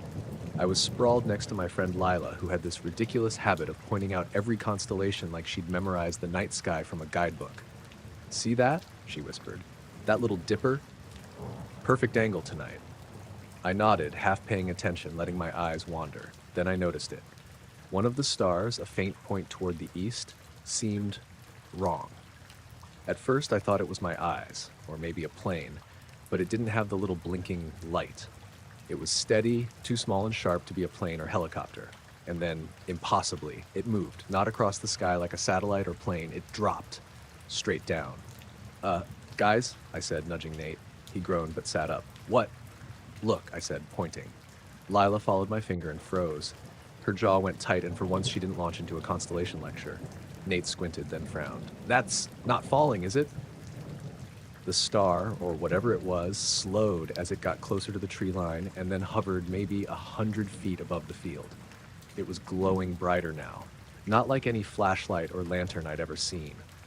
The light was soft, white, almost pale blue at the edges, and it didn't illuminate the grass beneath it the way a normal light would.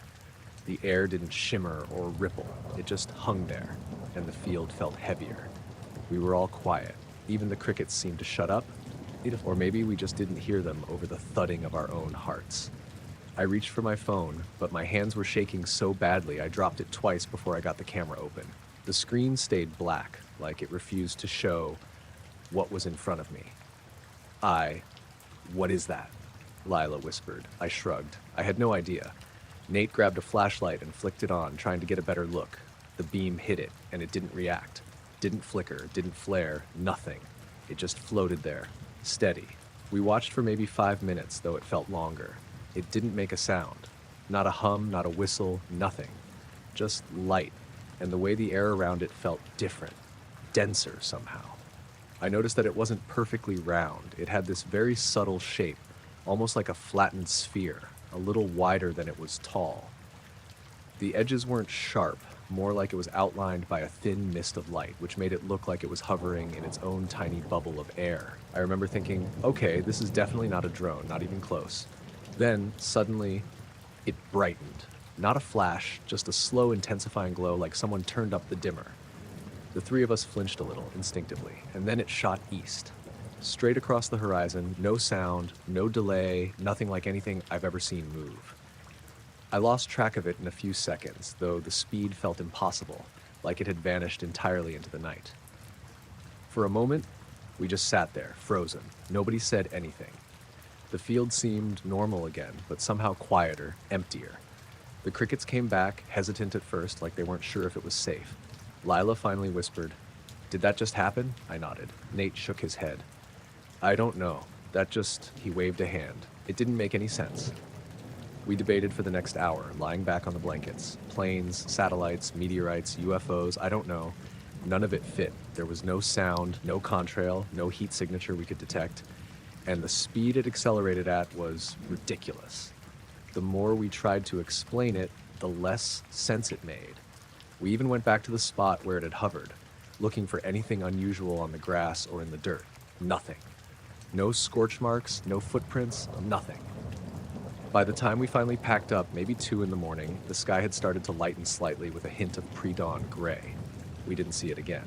The rest of the drive back to our homes was quiet. Lila kept looking out the car window like she expected it to appear over the tree line again, but the field was empty, the horizon clear. The next day, we tried to rationalize it. A drone? Too far out and no sound. A plane? No. A meteor? Wrong trajectory and speed. A hallucination? Maybe, but 3 of us saw it. We each told the story separately, and it lined up. I went back to the clearing a week later with a better camera this time, hoping to maybe capture something, but nothing unusual appeared. The field looked normal, the trees the same, the sky scattered with stars. I still think about that night. Every time I lie down somewhere with the sky open, my eyes drift east without me thinking about it, like half expecting the glow to return. It didn't, not in the following nights, and I haven't seen anything like it since. But that feeling, the way the air felt when the light hovered, the weight of it above the field, the acceleration that defied everything I know about physics, it stays with me. I don't have answers. I don't know what it was. I just know it happened. And whatever it was, it didn't belong to the world we live in. And somehow, watching it disappear silently into the horizon, I understood that we weren't supposed to.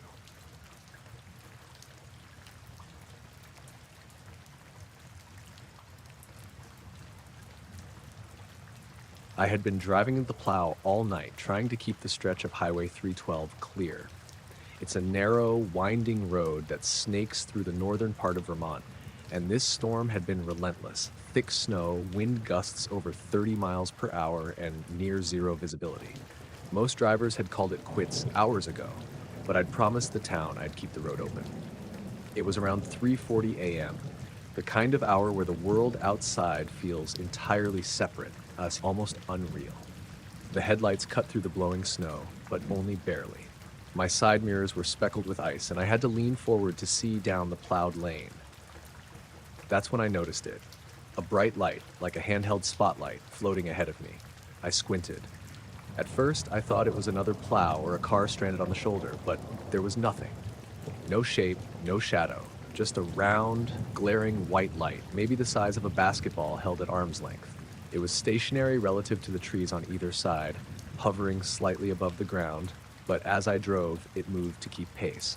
I blinked, shook my head, thinking exhaustion was getting to me. I'd been out since 10 p.m., caffeine fading, the cold seeping through my gloves, but the light didn't disappear. I tried turning off the plow's auxiliary lights to reduce glare, but it stayed there, moving with me, perfectly matched. I called in over the radio, "Dispatch, any other plows out there? Anyone seeing a light?" Nothing. Just static. I slowed down to 30, watching the snow swirl around the light. It didn't flicker like headlights or reflect off the snow in a normal way. It just glowed steadily, almost as if the storm wasn't touching it. I tried turning onto a side road, thinking maybe it was following the main highway, but it followed, keeping the same distance above the snow. The road bent sharply near a ridge, and I had to brake to avoid sliding. The light followed the curve perfectly, maintaining the same pace. I felt a weird sensation like the air around it was denser, heavier. The snowflakes seemed to thin near it, or maybe that was just my eyes tricking me. I pulled the truck over on a small turnout, heart hammering. My hands gripped the wheel tight, trying to get a better look. The light halted too, hovering silently maybe 20 feet away, its edges blurred by the storm. I tried my headlights, flicking them on and off. No reaction. I revved the engine, leaned out the window. Nothing moved, not a flake of snow disturbed around it. I grabbed my phone to take a picture, but the screen froze, flickering between my camera app and the home screen. The static in the storm made it hard to focus anyway, but the phone didn't respond. It felt like the device itself was resisting, as though the light somehow affected electronics. The snowplow was warm inside, heater on full, but the eerie cold of the light seemed to seep through the cab, like it was radiating something different from the storm. I noticed small details. Tree branches bowing under the snow, but they cast no shadows from the light. It was as if the glow existed outside the rules of reflection and physics. After a few minutes, the light began to fade, slowly dimming, until it disappeared completely into the swirling snow.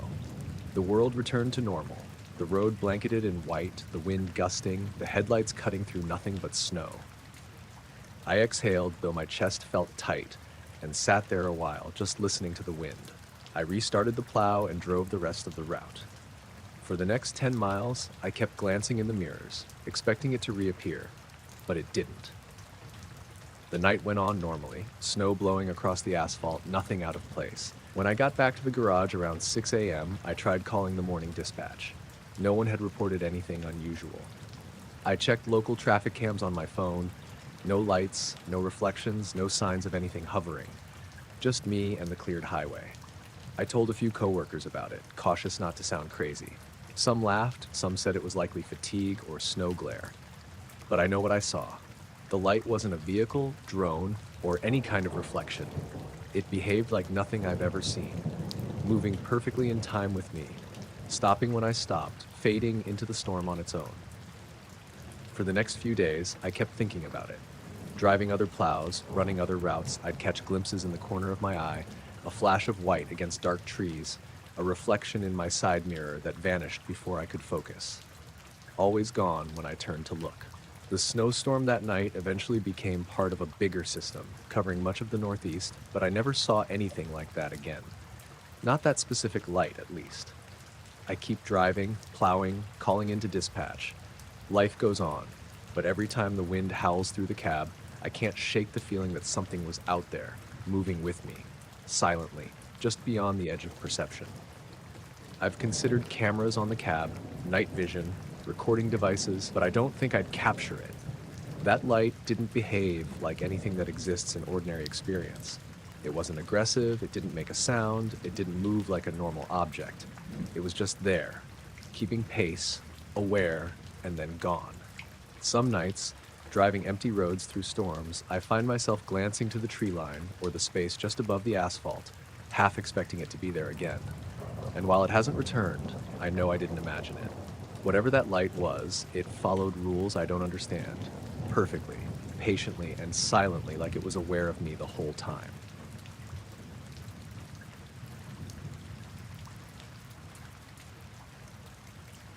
I was out in the backyard that evening, weeding the flower beds and trying to get a little peace before dinner. The air was sticky, late July in central Oregon, and the sun was just starting to dip behind the pines at the edge of the property. I had earbuds in, half listening to a playlist I'd played 100 times, the other half just enjoying the quiet hum of cicadas and distant cars. At first, it was just the static, a low, crackling sound, like a radio between stations. I pulled one earbud out and tapped the cord, thinking maybe it was my phone acting up. The sound didn't stop. It got louder for a moment, then quiet again, almost rhythmic. I frowned, staring at the flower bed I'd been kneeling in. It was strange, but not alarming. Then I looked up. At the very top of the trees lining my backyard, a dark shape was moving, or maybe it was just hanging there. I froze, trying to focus. It was hard to tell because it wasn't like a bird or a drone. The edges were wrong somehow. The shape seemed to rotate slowly, like it was spinning on an invisible axis. But there was no sound, no wind, no humming, nothing. It just hovered, turning very slowly above the treetops. I blinked, and it was gone. I rubbed my eyes and looked again. The static in my earbuds had returned, pulsing softly in time with the faint movement I thought I saw. There was a weird vibration, almost like my chest was sinking with it. I got to my feet, stepping back toward the house, trying to get a better angle. Maybe it had just been a bird glinting in the dying sunlight, I told myself. It appeared again, just for a second. The dark shape, slowly spinning, staying level with the tops of the trees. I could see its edges clearer this time, though I couldn't say exactly what they were. Angular, maybe, but not rigid. Something about it made my stomach tense. I reached for my phone, but the screen had frozen. Not just locked, but completely unresponsive, like it didn't exist. The earbuds still buzzed with that low static. I tried to call my husband, but there was no dial tone. The cell tower must have been fine. We'd had calls earlier that day. My voice felt tight as I whispered his name, half expecting the thing to react. I stepped closer to the fence, squinting through the last of the sunlight, and the object tilted slightly. It caught a glint of the remaining light, brief, almost like polished metal, and then it was gone again, leaving only the trees swaying gently in the breeze. I stayed still for a long time, thinking maybe I was imagining it. The next half hour was weird. I tried to focus on the garden, on pulling weeds, on trimming the roses, but I couldn't shake the feeling of being watched. The static came and went, sometimes in one ear, sometimes in both. Every shadow seemed to stretch differently, like the evening light was bending around something unseen. I kept glancing over my shoulder, half expecting to see movement along the tree line, but the yard was empty. I went inside, closed the door, and tried to rationalize it. Drones are quiet, I thought, but they usually have lights.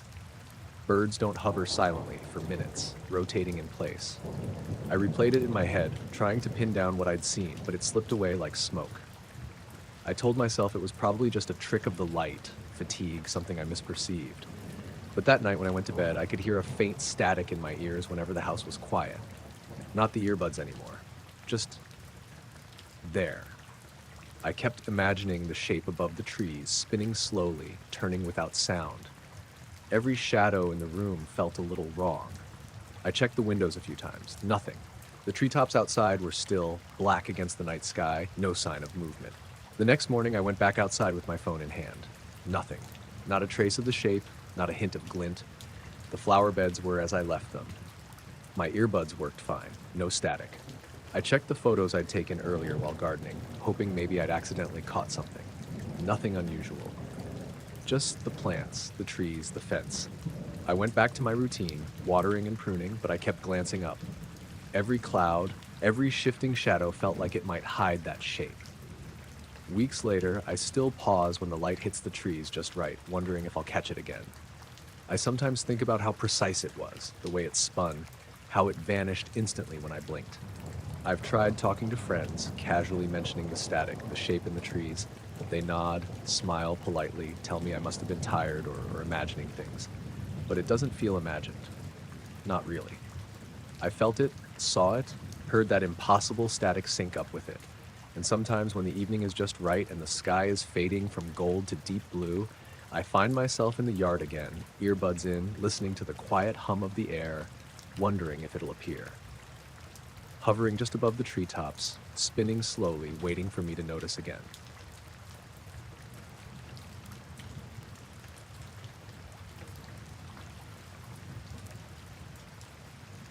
I was driving with Jen across the desert late that night. We'd left Vegas hours ago, heading toward Flagstaff, and the highway was empty except for our headlights cutting through the darkness. The air inside the car felt thick, humid from the AC struggling in the heat, and there was this kind of quiet between us. Comfortable at first, then tense, like the kind of quiet where your brain starts noticing things you normally ignore. I noticed it first, out the passenger side window. A faint light hovering near the horizon, low to the ground, maybe just above the distant hills. It was small, like a single lamp, and dim, but steady. At first, I thought it was a car in the distance, maybe a truck on a side road. But then it didn't move like a car should. I slowed the car down, squinting through the windshield. "Do you see that?" I asked Jen. She leaned forward a bit, shading her eyes with her hand. "Yeah, what is that?" she said. Her voice was low, cautious. We watched it for a while, and the light didn't blink like an airplane, didn't move like a car, didn't even seem to flicker with the heat waves coming off the asphalt. It just hung there, steady, and then started moving sideways, a slow, deliberate sweep across the horizon. We both fell silent, watching it. I kept expecting it to reveal itself as something ordinary, a helicopter, a distant campsite, but it never did. An hour passed, maybe a little more. We were taking turns pointing it out, trying to convince ourselves it had to be something normal. At one point, it stopped completely, just hovered above a small rise. My chest got tight. I could feel the tension in my shoulders. Jen reached over and touched my arm. "It's not moving," she whispered. I nodded, not trusting my own voice. Then it accelerated. And I mean accelerated. Faster than any car, any plane, anything I've ever seen. It just shot up and forward, vanishing in seconds. We both blinked, our stomachs dropping. I wanted to slam on the brakes, try to follow it, but the road was straight, dark, and empty. There was nothing to track it with. Just the faint hum of our tires on the asphalt and our own breathing. We didn't speak for a few minutes after that. Jen finally broke it. Did that just happen?" she asked. I think so," I said. I kept glancing out the window, half expecting it to come back. But it didn't. The horizon was empty again, the hills dark. The stars overhead were the only other lights for miles, and suddenly the desert felt enormous and quiet. A few miles later, I slowed again. Maybe it was a satellite, I suggested, even though I didn't believe it. It hadn't moved like a satellite. It hadn't gone straight across the sky. It had hovered, and then gone, faster than anything that could exist out here. Jen laughed nervously, rubbing her arms. "Or maybe we're losing it after this drive," she said. But her voice had an edge, the kind that only comes when your brain is scrambling to make sense of something impossible. We kept driving, our speed cautious, glancing at the horizon every few minutes. For the rest of the trip, it felt like we were being watched. I kept checking the rearview mirror, convinced I'd see a light following us. Nothing. But there was that tension in the air again, the same thick, yet uncomfortable weight from before, like the desert had shifted around us. The next morning, after we'd stopped for breakfast in Kingman, I couldn't get it out of my head. I kept pointing out landmarks to Jen, just to distract myself, but my mind kept drifting back to that light, the way it had moved, hovered, then disappeared. She kept sipping her coffee, her eyes flicking to the sky, like she was waiting for something to appear. When we finally got home, life went back to normal. Work, errands, groceries. But sometimes at night, driving home from somewhere quiet or just lying in bed, I'll see that faint glow at the edge of my vision, hovering above the horizon. It never moves closer, never reveals itself, just waits there, and then, like before, it vanishes. I don't know what it was. We told a few friends, tried to rationalize it, a drone, a plane, a reflection off a hill. But nothing fits. Not the hovering, not the speed, not the way it disappeared. Jen and I haven't spoken about it much since that night. We don't need to. Both of us know what we saw. And somehow, even months later, thinking about it still makes the desert feel too wide, too empty, and me too small to understand what's out there. I keep hoping it was just an odd trick of the heat and distance. Just a reflection, just a glitch in my perception. But part of me knows it wasn't, and part of me worries we'll see it again.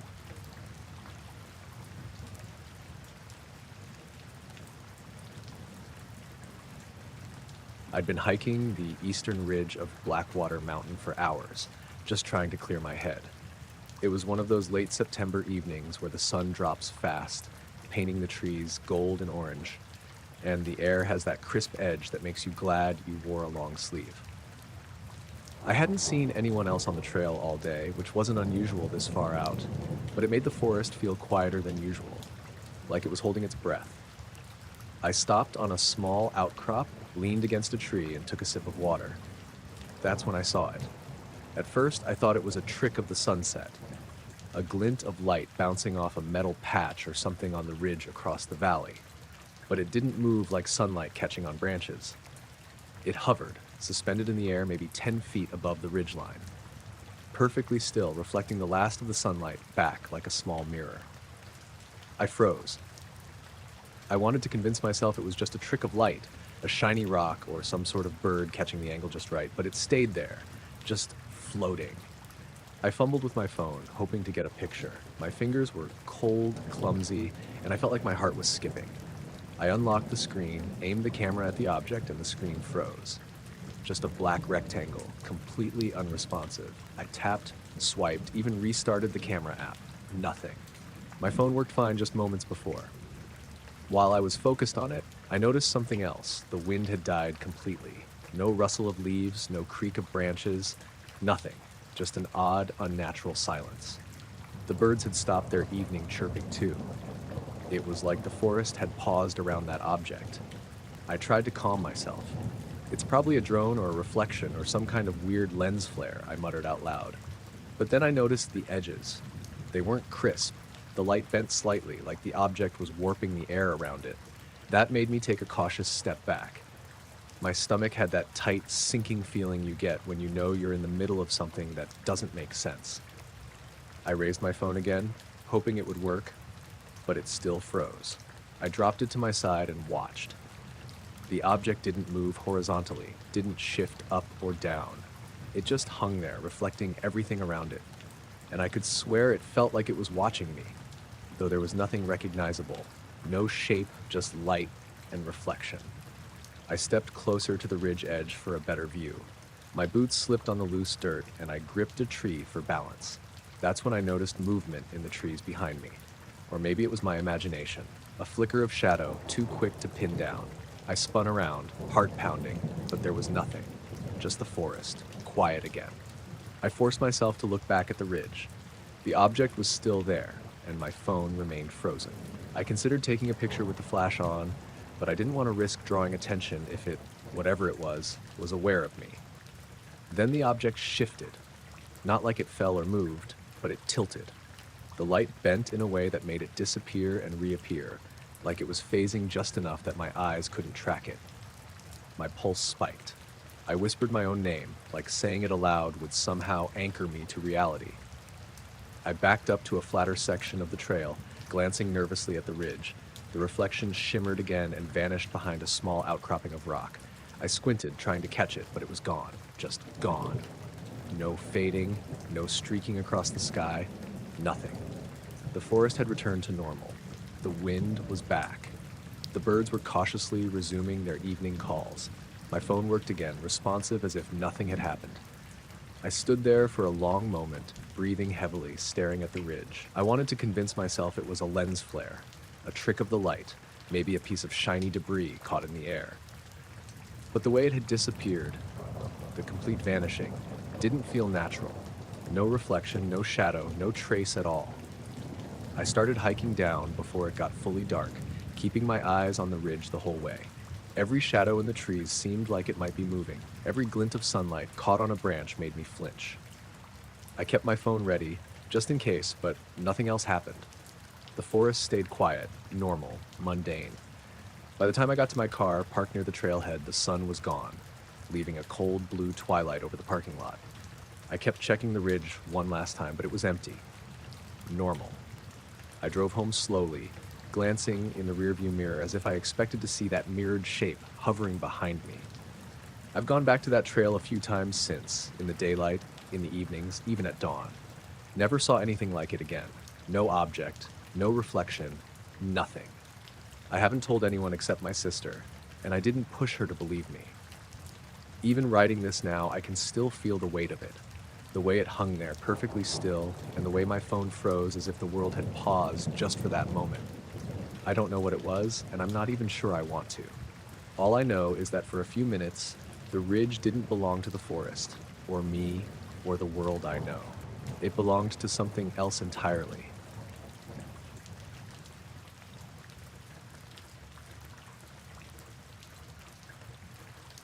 I was leaving my shift at the warehouse later than usual that night. The sky was clear, but the air had that heavy, damp feel that always comes after a week of light rain. My old Honda was humming along the two-lane back road that winds through the outskirts of Danville, and I was half listening to the radio, half worrying about whether I'd remembered to lock the front door at home. About 10 minutes in, I noticed it, a pale light hovering behind me in my rearview mirror. At first, I assumed it was another car. Headlights catching on something, but the thing wasn't moving like a car. No approach, no dimming, no shift in angle as I adjusted speed. Just there. A steady white glow about the size of a basketball in my mirror. I blinked, rubbed my eyes, even adjusted the mirror, thinking maybe it was just a reflection from the dashboard or a street light behind me. Nothing changed. The light stayed, hovering there. I tried to rationalize it, maybe a plane? But planes make sound, and even small private planes leave those little blinking red and green navigation lights. This wasn't blinking. No sound. Just that smooth, unwavering glow. I increased my speed slightly, figuring it would either pull away or reveal itself as something normal. It stayed. I slowed down. It stayed. The more I drove, the more my stomach sank into a tight knot. It felt deliberate, like it was pacing me. About 15 minutes in, I passed a little turnoff, a patch of old gravel where I sometimes pull over if traffic is heavy or if I just need a breather. I thought about stopping there, but part of me worried that if I did, I'd have to confront whatever it was directly. So I kept driving. The orb stayed exactly the same distance behind me, always centered in the mirror. I glanced at my speedometer and headlights, tried adjusting the wipers, even though it hadn't rained in hours, just to break the pattern in my mind. Every time I thought I caught a glimpse of the road behind it, it didn't make sense. There were no trees, no roadside signs reflecting light off it, nothing that could explain how it was floating in the air like that. 20 minutes. I kept timing it in my head. My usual commute is 30 minutes from the warehouse to my apartment, but this stretch of road is usually quiet.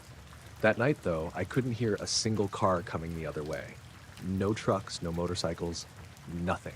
Only the soft hum of my engine and the occasional creak of the old tires on asphalt. I started talking to myself, quietly at first, then louder when I realized my voice was the only thing that might remind me I was alone. It's just a streetlight. It's just a streetlight, I kept repeating. But I knew it wasn't. I reached the last sharp curve before the bridge that crosses the river, a section of road where trees arch overhead and the road narrows. I decided I couldn't drive any longer with that thing behind me. My hands were gripping the wheel tight enough to leave marks. I signaled and pulled onto the gravel shoulder, heart thumping. The moment I killed the engine, the glow vanished, like it had never been there. No trail of light fading into the distance, just the dark, quiet road and the sound of my own shallow breathing. I sat for a few minutes, staring into the tree line across the road.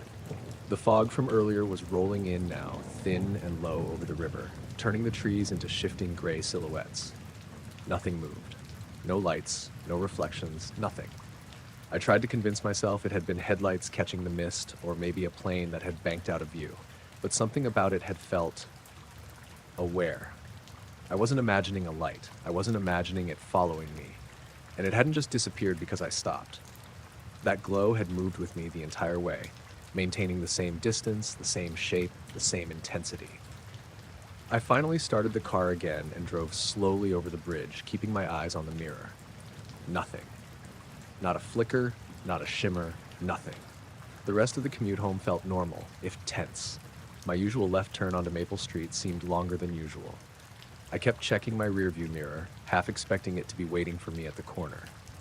When I pulled into my driveway, the house looked exactly like it always did. Quiet, dark, empty. I left the engine running a few seconds longer just to reassure myself. No light, no presence, just silence. I killed the engine, locked the doors, and sat for a moment, gripping the wheel. Inside, I flicked on every light, checked the locks again, paced a little. I even looked out the window toward the road, hoping to catch a hint of movement. Nothing. The street was still. The fog was thicker now, I had curling along the pavement like smoke, hiding the trees and the river behind a gray curtain. I tried to sleep that night, but I kept seeing it in my mind's eye. That glowing orb, floating steadily, following me, observing. I don't know why it stayed for 20 minutes, and I don't know why it vanished the instant I stopped. The next morning, I drove to work and kept glancing in the mirrors, half expecting it to reappear.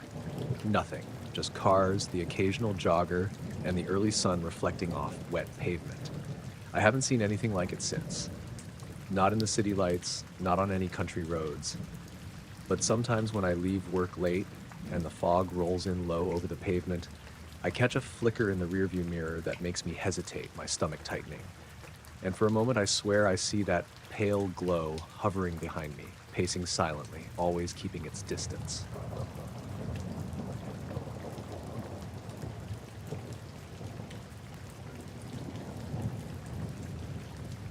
The power went out around 9 that night. We'd just finished dinner, and my wife Marcy was cleaning up in the kitchen while our daughter Emily sat on the couch flipping through her phone. Everything blinked once and then cut out. Lights, TV, fridge, all of it. The whole house dropped into silence. No hum from the appliances, no background noise. Just dark. Emily groaned immediately, thinking it was just our place, but when I stepped out onto the porch, the rest of the neighborhood was blacked out too. Every house on our street, all the way down to the highway. Dark. The only light came from the sky, a thin slice of moon and a spread of stars you don't normally notice when the street lamps are on. Marcy joined me outside, arms crossed, rubbing at her sleeves. It was early October, cool enough to see our breath. Emily followed, barefoot, carrying a candle in a glass jar like it was some kind of lantern. We sat on the porch steps, just waiting. There's not much else to do in a blackout. Usually I'd start digging around for the old radio, but something about the quiet made me stay put. The whole neighborhood felt like it had stopped breathing. No cars, no dogs barking, not even crickets, just stillness. That's when Emily said, "What's that?" She pointed out past the hills that rise up behind our town, low rounded ridges that block the view to the north. At first I didn't see anything. Then a glow rose above the tree line, 3 lights perfectly spaced in a triangle. They floated slowly up until they cleared the ridge. I thought maybe it was planes, but there was no sound. Not even the faint hum you'd expect if they were helicopters. Just silent, bright orbs, each about the size of a star if you held your hand out, but closer, sharper. They moved together, steady, keeping that triangular shape as they drifted above the hills. Marcy whispered, "Drones?" But it didn't feel right. No blinking red or green nav lights, no buzzing, nothing man-made about the way they hung there. We all sat frozen, watching. The lights glided forward, then paused. A long pause, maybe a full minute where they didn't move at all. Then one of them slid sideways, slow and deliberate, breaking formation.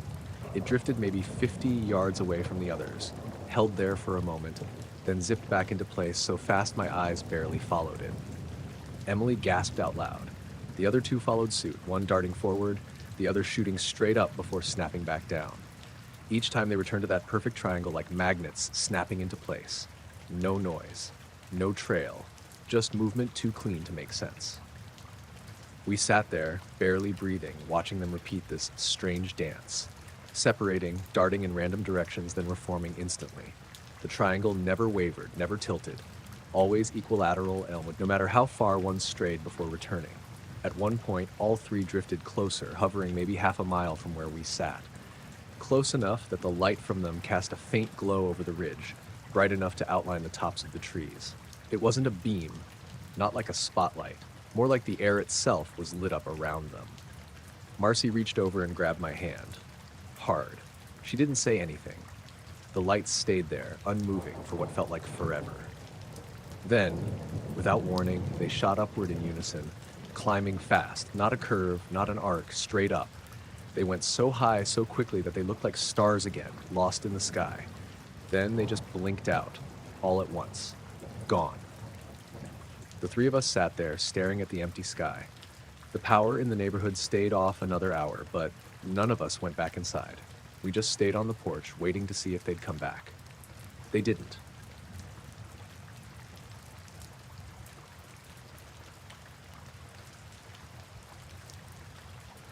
I started up the trail just after 6 in the morning. The sun was technically up, but you wouldn't know it by looking. Everything was buried in fog. I'd parked at the little gravel lot at the base of Raven Hollow, a place I'd hiked dozens of times. It's not a hard trail, maybe 5 miles round trip, but the elevation gain is decent. I like going early before anyone else is out, mostly because it feels like the whole forest is mine. That morning was colder than I expected for late May. The fog sat heavy, rolling in thick waves, dampening everything. The usual forest sounds were muted. No bird song, no chipmunks skittering across logs. Just my boots on the dirt and the occasional drip of water falling from branches. About half a mile in, I noticed something strange. A sound. At first, I thought it was just a woodpecker. It was a faint tapping, spaced out at regular intervals. Metallic, not the hollow, uneven rhythm of beak on bark. This was sharper, almost like someone hitting a pipe with a hammer. Slow and steady. I stopped walking and listened. Tap. Pause. Tap. Each one echoed through the fog, carrying farther than I could tell. It didn't seem like it came from one direction. It was just around me. I stood still for a minute, expecting it to fade. Instead, it kept on. Same rhythm, same tone. Tap, tap. I thought maybe there were surveyors out there, or some maintenance crew working on a tower. But Raven Hollow doesn't have any infrastructure. No power lines, no cell towers. Nothing but trail markers nailed to the occasional tree. I kept going, trying not to overthink it. The fog was thick enough that I could only see maybe 30 feet ahead. Every so often I'd stop and listen. The tapping was still there, following me, never closer, never farther. About 2 miles in, the trail curved toward a ridge that overlooks the valley. Usually on a clear day, you can see all the way down to the river cutting through the bottom. That morning, I couldn't see 10 feet past the drop. The fog was even thicker along the ridge, swirling and rising like smoke. I sat on a flat rock to catch my breath. The tapping grew louder there, but it didn't change its rhythm. Same steady beat. The sound made the hair on my arms stand up. I told myself it had to be construction noise drifting in from somewhere I couldn't see. Except there are no roads on that side of the valley. Then, for the first time all morning, the fog thinned. It didn't clear completely, just pulled back enough to show the outline of the valley. I looked out, expecting maybe to glimpse the river. What I saw instead was a shape hanging in the air. It was silver, dull and smooth like brushed steel. Hard to gauge the size from that distance, but it looked big, bigger than a house. It hung completely motionless above the valley, maybe 100 feet above the treetops. No sound, no movement, just there. The tapping stopped the second I saw it. I froze, gripping the edge of the rock, trying to make sense of what I was looking at. I thought it had to be a trick of the light, maybe some weird play of fog and sun, but the longer I stared, the clearer it became. It was solid. The fog drifted around it, breaking against its edges. It wasn't shaped like anything familiar. Not a plane, not a helicopter. No wings, no rotors, no tail. Just an oval, perfectly smooth. The fog shifted again, thicker this time, and the object vanished behind it, like someone had pulled a curtain across the valley. The tapping started up again. That was the moment I stood up and decided to turn back. My heart was pounding in my chest, my legs shaky. I didn't run, but I walked fast, keeping my eyes down on the trail. Every few seconds I'd hear that metallic sound, keeping pace with me. Tap, tap, tap. Half a mile from the trailhead, I passed the first other person I'd seen all morning, a woman in a red windbreaker, heading up. She nodded at me. I opened my mouth to say something, but nothing came out. I just nodded back and kept walking. By the time I reached my car, the fog was thinning out. The tapping had faded. I stood there with the hatch open, staring back at the trail, trying to hear it again. Nothing. Just bird song, like the forest had woken up all at once. Driving home, my hands wouldn't stop shaking on the wheel. All I could think about was that silver shape, motionless above the valley, and the way the sound had stopped the second I saw it.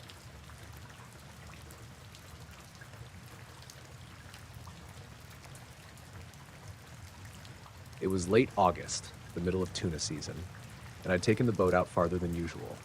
I fish alone most of the time, partly because I don't mind the quiet, partly because nobody else I know wants to sit on open water for 12 hours chasing maybe one good catch. My boat's a 20-foot center console, nothing fancy, but it's sturdy and gets me where I need to go. That morning I launched out of Gloucester around 4:30 a.m. By 7 the sun was up, bright but hazy, and I was about 20 miles offshore. The water was calmer than expected. Swells were low, no real wind to speak of, just that steady hum of the outboard and the smell of diesel mixed with salt. I set up a drift line and sat back with a thermos of coffee, scanning the water. The horizon looked endless, like it always does that far out. No other boats in sight. Not unusual, though. It was a weekday. Around 9, I noticed something odd on the surface about 50 yards off the port side. At first I thought it was just a patch of kelp or debris, but it was too bright. The water there looked lit from underneath, glowing faintly. My first thought was sunlight hitting a shoal of fish, reflecting weirdly. I stood up for a better look. The glow wasn't shimmering or shifting like fish would. It was steady, circular, maybe 20 feet across. The longer I stared, the more it looked like the light wasn't reflecting. It was coming from beneath the surface. The boat rocked gently. I glanced around again, expecting to spot another vessel. Nothing. Just blue water in every direction. I grabbed my binoculars from the console and steadied them. Through the lenses, the glow was sharper. Not diffused like sunlight, but solid, concentrated. I lowered the binoculars and squinted with my bare eyes. Still there. I should have moved the boat closer, but something about it made me hesitate. Instead, I killed the motor and just listened. The usual sounds were there. Slap of water on the hull, a gull somewhere overhead, the creak of a rod holder. But under that, faintly, I thought I could hear a low vibration. Not a noise exactly, more like a pressure in my chest. The light shifted. It didn't flicker or fade, it moved. Slowly it drifted closer, the glow expanding as it came. My heart started hammering. I stepped back from the gunwale, half expecting something huge to break the surface. Then, without warning, the light surged upward. Water erupted, spraying across the deck as something burst out. It wasn't an object I could define, just a sphere of blinding white light about the size of a car, rising straight up. It cleared the surface in silence, not a splash or roar, just a clean break, like the sea let it through. Droplets rained down, hissing against the deck where they hit. The light hovered maybe 30 feet above the boat. I shielded my eyes with one hand, staring up. No sound, no heat, just a steady glow that made every shadow on the deck stretch sharp and long. I don't know how long it stayed there. Could have been 10 seconds, could have been a full minute. My mind was scrambling between trying to memorize every detail and trying not to panic. Then, as smoothly as it had risen, it shot upward. Not fast like a flare or a plane. Instant. One moment it was hovering over the boat, the next it was a pinprick high in the sky, vanishing against the glare of the sun. I stood there gripping the rail, breathing hard, waiting for something else to happen. The water around the boat was still rippling from the burst, concentric circles spreading out. The vibration in my chest was gone. Everything was normal again. The rods were still in their holders, cooler still closed. Coffee thermos tipped over where I'd dropped it. Just a calm sea stretching out in every direction. I stayed anchored for another hour, not fishing, just sitting there staring at the water. I couldn't bring myself to start the motor right away. It felt like if I did, that light might come back. When I finally turned the key, the engine coughed like usual and rumbled to life. Nothing strange about it. I set a course back toward shore, checking the horizon every few seconds, half expecting to see that glow again. About 10 miles out, I passed another boat heading east. A guy in a red cap waved at me. I almost flagged him down, almost asked if he'd seen anything out there. But I didn't. I just nodded and kept going. By the time I reached the harbor, the whole thing felt like it could have been a hallucination, except the deck was still wet in places it shouldn't have been and my shirt was damp from the spray. The coffee thermos was still lying on its side where I dropped it. That night, when I tried to sleep, I kept seeing that sphere hanging silently over the boat, shadows stretching long across the deck, everything frozen in that strange, steady glow.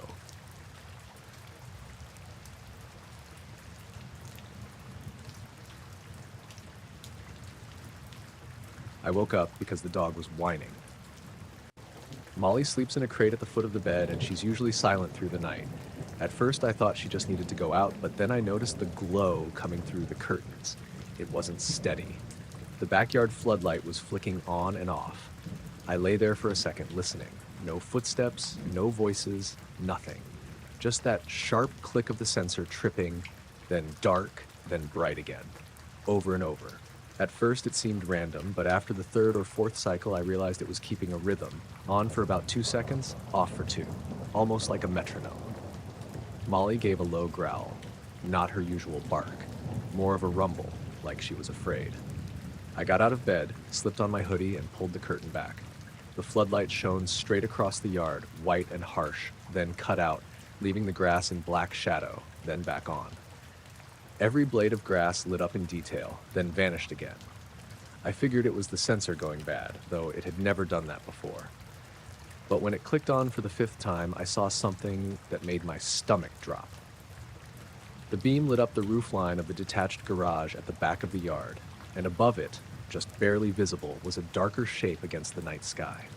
It wasn't clouds. The sky was clear, stars scattered everywhere. This thing was faint, but had edges, a kind of wide oval outline. It didn't move, not even a little. The stars around it looked warped, like when you see heat waves rising off pavement. I froze at the window, trying to make sense of it. The floodlight kept its steady pulse. 2 seconds bright, 2 seconds dark. Each time it lit up, I caught the same glimpse of that shape hovering above the garage, not high up, just barely clearing the roofline. Molly whined louder, pawing at the crate door. I hushed her without looking away. I didn't want to blink. Finally, I slipped into my slippers, grabbed the old mag light from the dresser, and stepped into the hall. I told myself I'd just look from the back door. No need to go outside. The house felt colder than usual, though the thermostat said 70. My feet were sweating inside the slippers, but my arms had goosebumps. When I reached the kitchen, the floodlight was still flashing, steady as ever. I unlocked the sliding glass door and leaned close without opening it. The glass fogged a little with my breath. From there, I could see more of the yard, the oak tree swaying slightly in the night air, though the branches only moved during the dark intervals. When the light came on, the tree looked frozen, not a twitch. That's when I noticed the hum. It was faint at first, like standing near power lines, just a low vibration in the air. Each time the floodlight clicked on, the hum cut out. Each time it went dark, the hum came back. In rhythm, perfect. I stood there way too long just staring, waiting for it to change, but it didn't. The shape above the garage stayed fixed, the stars seemed bent around it, and the cycle continued. Finally, I slid the door open a crack. The night air rushed in, cold and damp. Molly barked then, sharp and panicked, which she never does in the house. I almost shut the door again, but something made me step out onto the patio. The hum hit me harder outside, not louder exactly, but stronger, like it was pressing against my chest. The grass glowed white, then black, white, then black. My own shadow kept appearing and vanishing, jerking like a puppet. I swung the mag light up toward the garage roof. The beam cut across shingles, then hit the sky above, and stopped. It was like it struck something solid. The light didn't pass through, it just flattened against empty air. I tilted the beam left and right, and it traced an outline, huge and smooth, bigger than the garage itself. Oval, or maybe circular, hard to tell. The second I did that, the floodlight stopped pulsing. It just stayed on, steady and bright, like nothing had happened. The hum cut out completely. For a moment, the yard looked normal again. The oak tree swayed gently, Molly's shadow stretched across the grass, and the stars overhead were sharp and clear. But when I lowered the flashlight, the shape was still there. Fainter now, harder to see, but it's still blotting out a patch of stars above the garage. It hovered for maybe 10 more seconds, then it shifted. No sound, no wind, just a smooth slide to the right, clearing the garage roofline. I craned my neck, following it, heart pounding in my throat. It drifted past the tree, then over the far fence line. The stars bent around it, then it was gone. The floodlight stayed on the rest of the night. I couldn't get Molly to go out to the bathroom until morning. She planted her paws and wouldn't budge.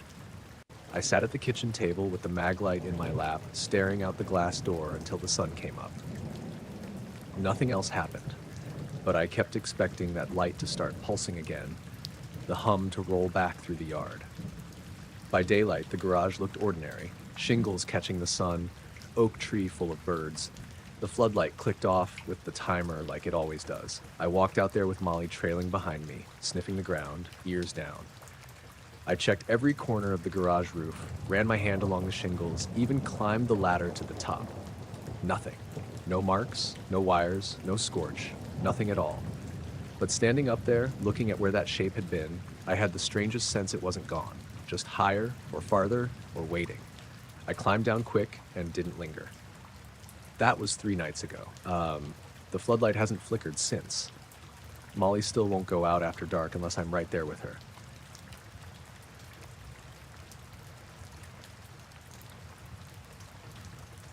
We set up camp late in the afternoon on the north side of Lake Ojama.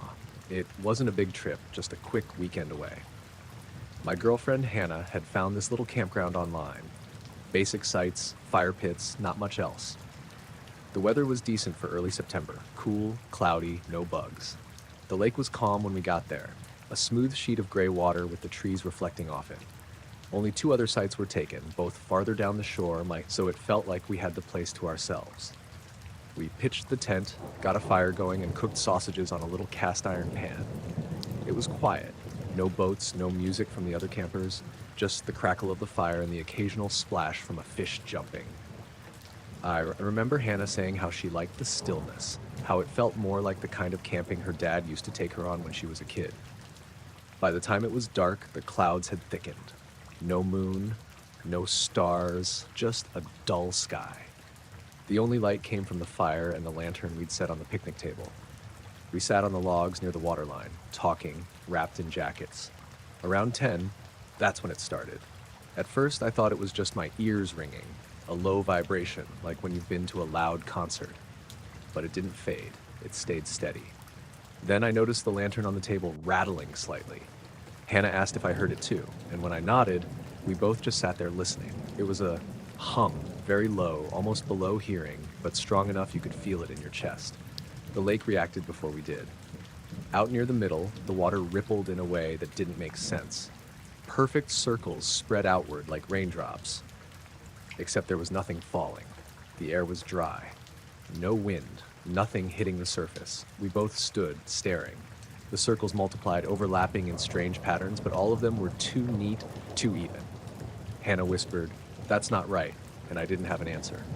I crouched closer to the edge and shined my flashlight out, trying to catch whatever was causing it, but the beam showed nothing. Just water, rings spreading out over and over. The humming deepened. It wasn't loud, exactly, but it carried through everything. Through the ground, through the water, through my ribs. I remember pressing a hand against the dirt and feeling it buzz faintly, like the whole lake bed was trembling. We stood there for a long time, not talking. At one point, Hannah grabbed my sleeve and pointed upward. Through the clouds, just barely, there was a glow. Not bright, not sharp, just a patch of sky lighter than the rest, directly over the lake. It moved slowly, sliding from one side to the other, the hum rising and dipping with it. I thought maybe it was a plane at first, but it was too still, too wide. And the light wasn't blinking like any aircraft I've seen. It was diffuse, like a lantern behind fog. When the glow reached the center of the lake, the ripples stopped all at once. The surface went completely flat, like glass. The humming cut out too, so sudden it made my ears ring again. For a second, there was total silence. Even the crickets had gone quiet. Then the glow faded back into the clouds, and the lake looked normal again. Just dark water, no ripples, no movement. Hannah asked me if we should pack up, but neither of us moved. We just stood by the shore, waiting for something else to happen. After maybe 10 minutes, when nothing returned, we finally sat down by the fire. Neither of us wanted to admit how unnerved we were, but it hung between us. I remember glancing at the water over and over, expecting the rings to start again. We stayed up later than planned, watching until the fire burned low. The humming never came back. The glow didn't either. But the feeling of the ground buzzing under my palm, that stayed in my head the rest of the night. In the tent, Hannah kept the lantern on until we both finally drifted off. Every time I woke up, I listened for that sound, bracing for it to start again. It never did. The lake was quiet in the morning, like nothing had ever happened.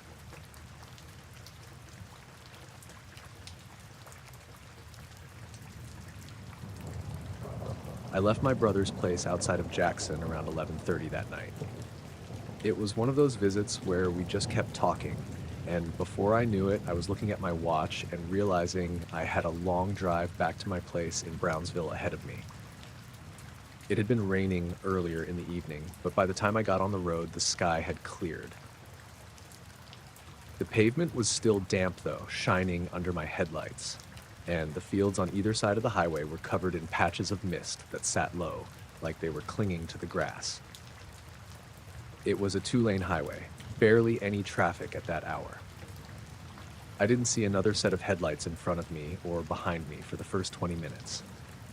Just me, the hum of my tires, and the occasional chorus of crickets when I rolled down the window a crack. That's probably why I noticed the star in the first place. It caught my eye because it was brighter than everything else in the sky. Not in a dazzling way, just steady, more solid somehow. I figured it was a planet at first, maybe Venus, but it was low, almost too low. It sat right above the tree line to my left, just above the dark silhouette of oaks and pines. A few minutes later, I glanced over again. It was still there, same spot.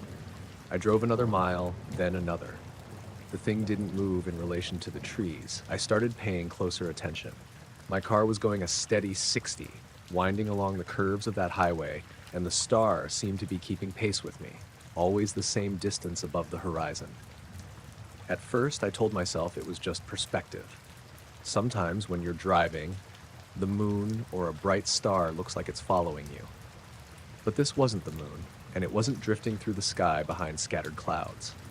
It stayed perfectly aligned with the tree line, almost like it was riding just above it. I tested it a little. When the road curved right, the light adjusted. When I sped up, it seemed to match. It didn't drift behind or ahead. It stayed locked to my position, just a faint, pale glow about the size of a dime held at arm's length. I rolled my window all the way down and leaned to look at it without the glass in between. No sound, no pulsing, just steady. My chest felt tight, and I caught myself gripping the wheel too hard. I thought about pulling over, but the idea of sitting still on a dark highway while that thing hovered nearby made my stomach turn. About 10 miles out from Stanton, the road cut through a wide open stretch with soybean fields on both sides. No trees to break the horizon. That's when I realized the light wasn't fixed in the sky. It actually descended slightly to keep the same distance above the land. As the tree line dipped down, the star dipped with it, staying low instead of hanging up with the rest of the night sky. By then, I couldn't pretend it was just a star. I kept flicking my eyes from the road to the glow, half expecting it to veer off, but it never did. I turned off the radio and cracked the window wider, trying to hear something, anything. But there was nothing except the drone of my engine and the wet hiss of tires on pavement. At one point, a set of headlights appeared behind me in the rearview mirror. I felt a wave of relief, like maybe I could flag them down if things got worse. But when I glanced back to the side, the light was still there. The car behind me must not have noticed, or maybe they didn't care. After about 5 minutes, their headlights faded away at a turnoff, and I was alone again. I thought about calling someone, my brother maybe, but the idea of trying to explain it while driving made me feel ridiculous. Plus, I didn't want to take my eyes off the road long enough to fish for my phone, so I just kept driving, watching the glow pace me mile after mile.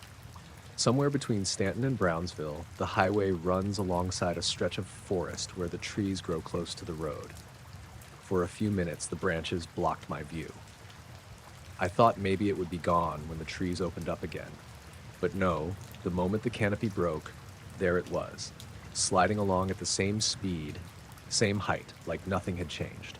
I don't know how long it lasted in total, maybe 40 minutes, maybe more. The longer it went on, the less it felt like a coincidence. My chest was tight the whole time, and my mouth had gone dry. I tried not to think about how empty the highway was or how far I was from the nearest house. Then, just as I came over a slight rise in the road, it blinked out. Not like it flew away, not like it dimmed. It was just there 1 second, gone the next. The trees stretched for miles in every direction, and the sky was perfectly clear. I scanned the horizon, craned my neck to look up through the windshield, but there was nothing but stars. I kept waiting for it to reappear, for it to slide back into place, but the rest of the drive home was normal. My house felt strangely bright when I finally pulled into the driveway, like stepping in from a storm even though the air was still. I let Toby out of the back seat, carried my things inside, and sat for a long time in the kitchen without turning on the TV or music. I tried to tell myself it was some trick of perspective, or maybe even a plane at just the right angle.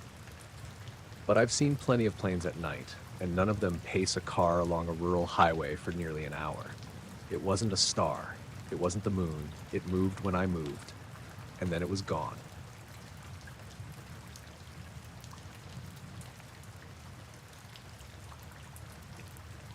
I was out checking my cattle that night because one of the heifers had been acting off earlier in the day.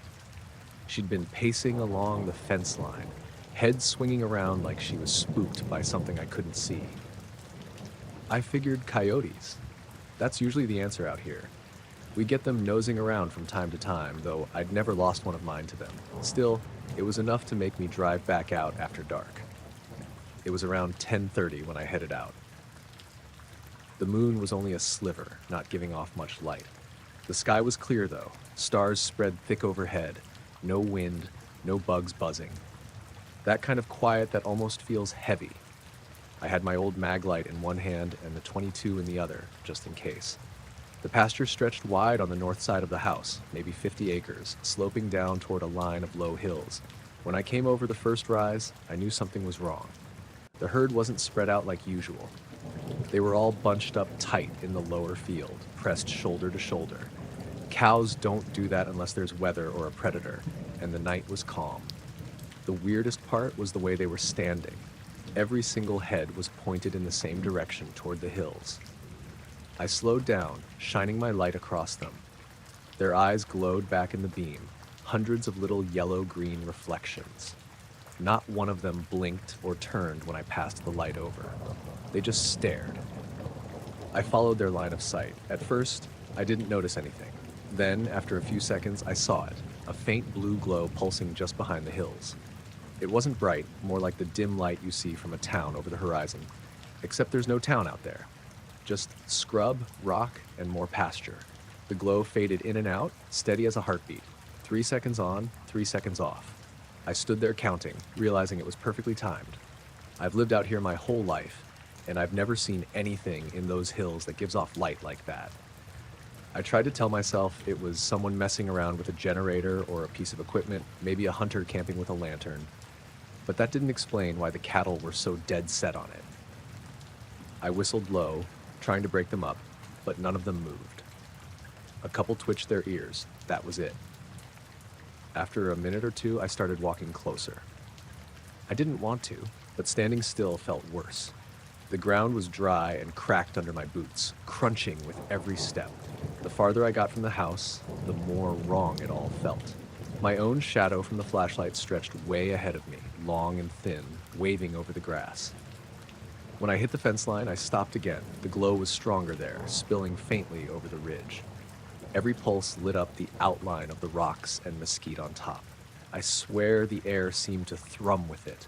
Like a low vibration you felt more than heard. I waited, trying to pick out movement or sound. Nothing.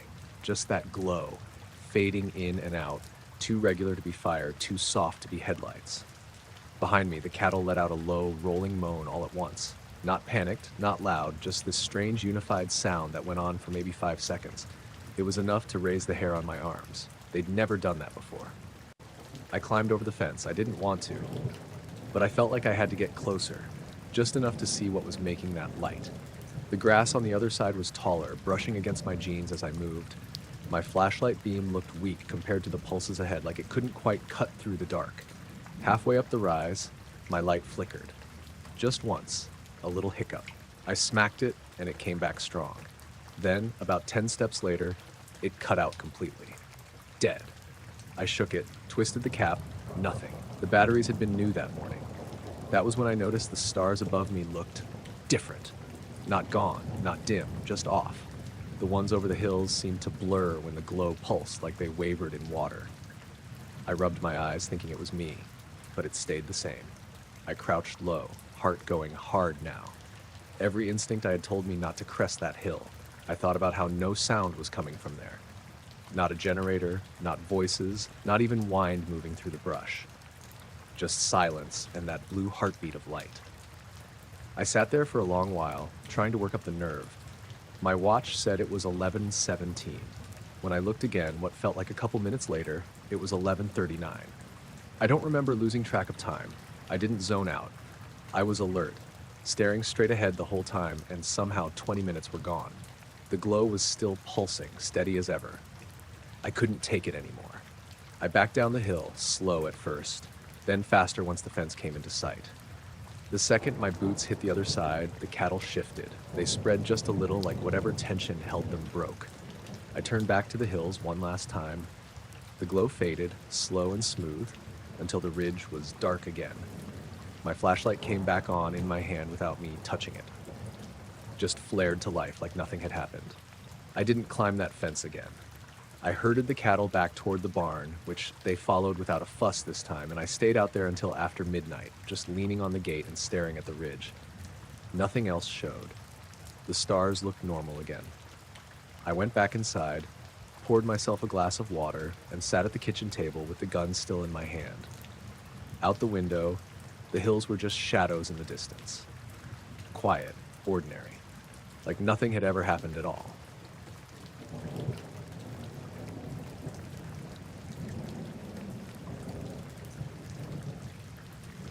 It started with the knocking.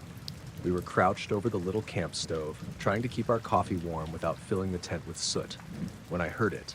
3 soft knocks, spaced out, like someone tapping a spoon against a hollow log.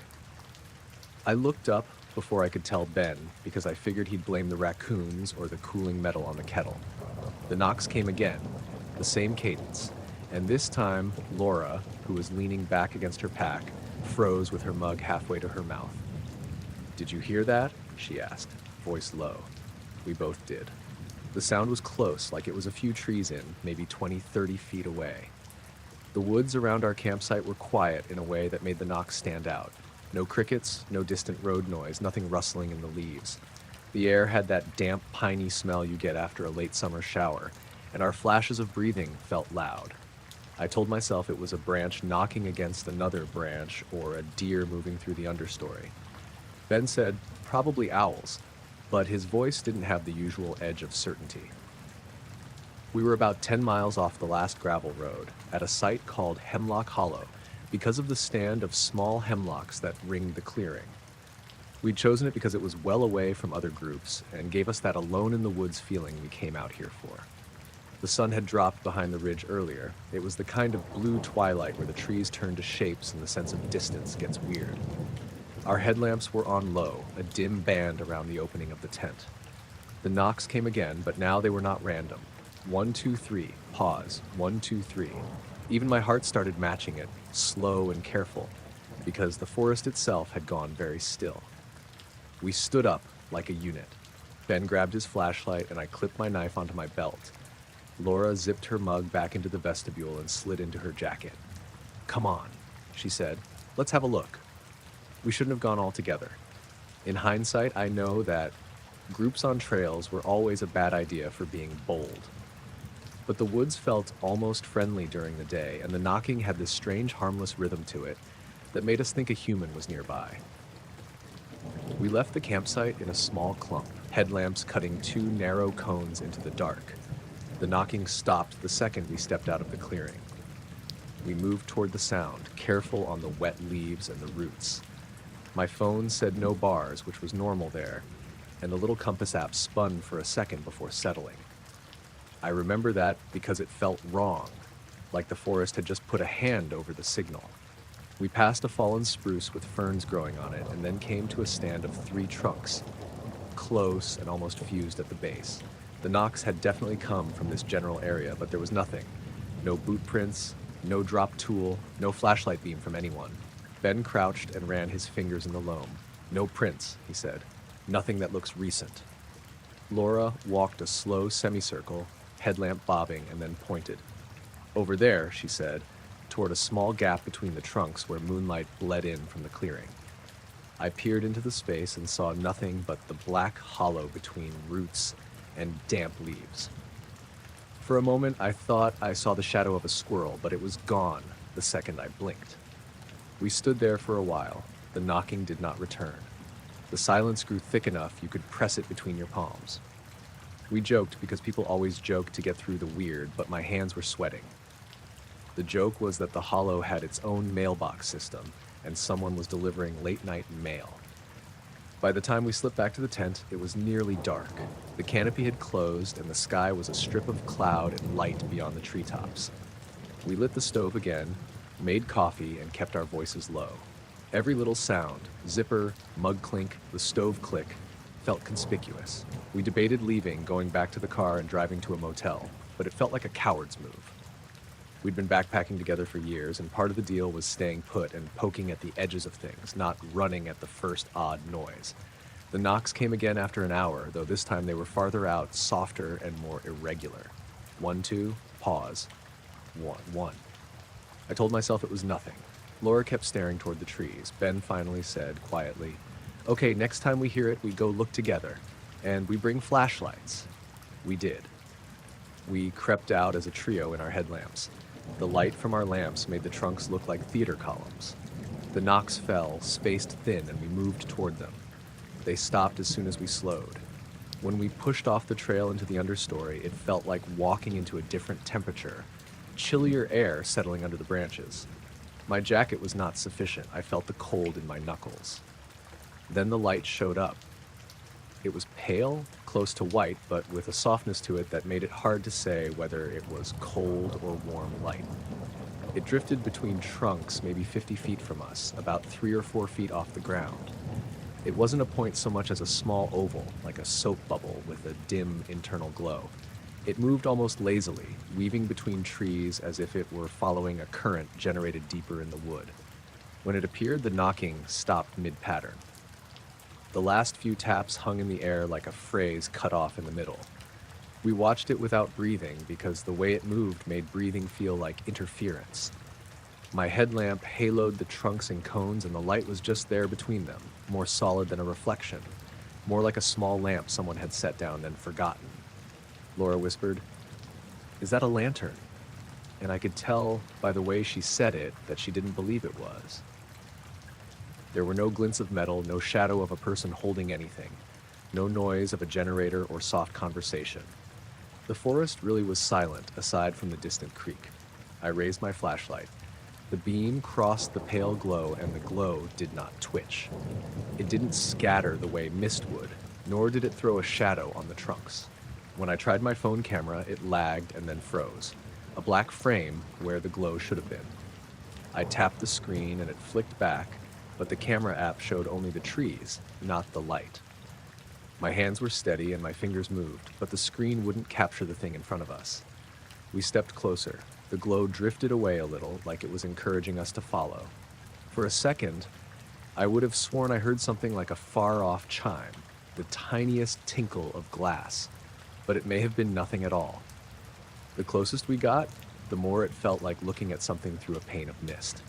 The outline was soft, and the center seemed to pulse just a touch, though it did not brighten or change color. Ben tried to make a joke about ghosts with headlamps, and we laughed because the laughter made our throats less tight. Laura moved a little to the left, and the light moved, keeping a modest distance. It felt aware of us, as if some animal studying a new presence would be. Not hostile.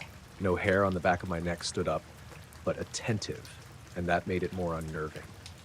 We followed it between trunks in single file for maybe 30 feet.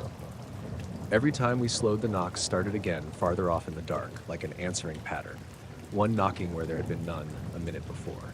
The timing of everything layered up, the knocks, the drift of the light, the way the forest seemed to be listening.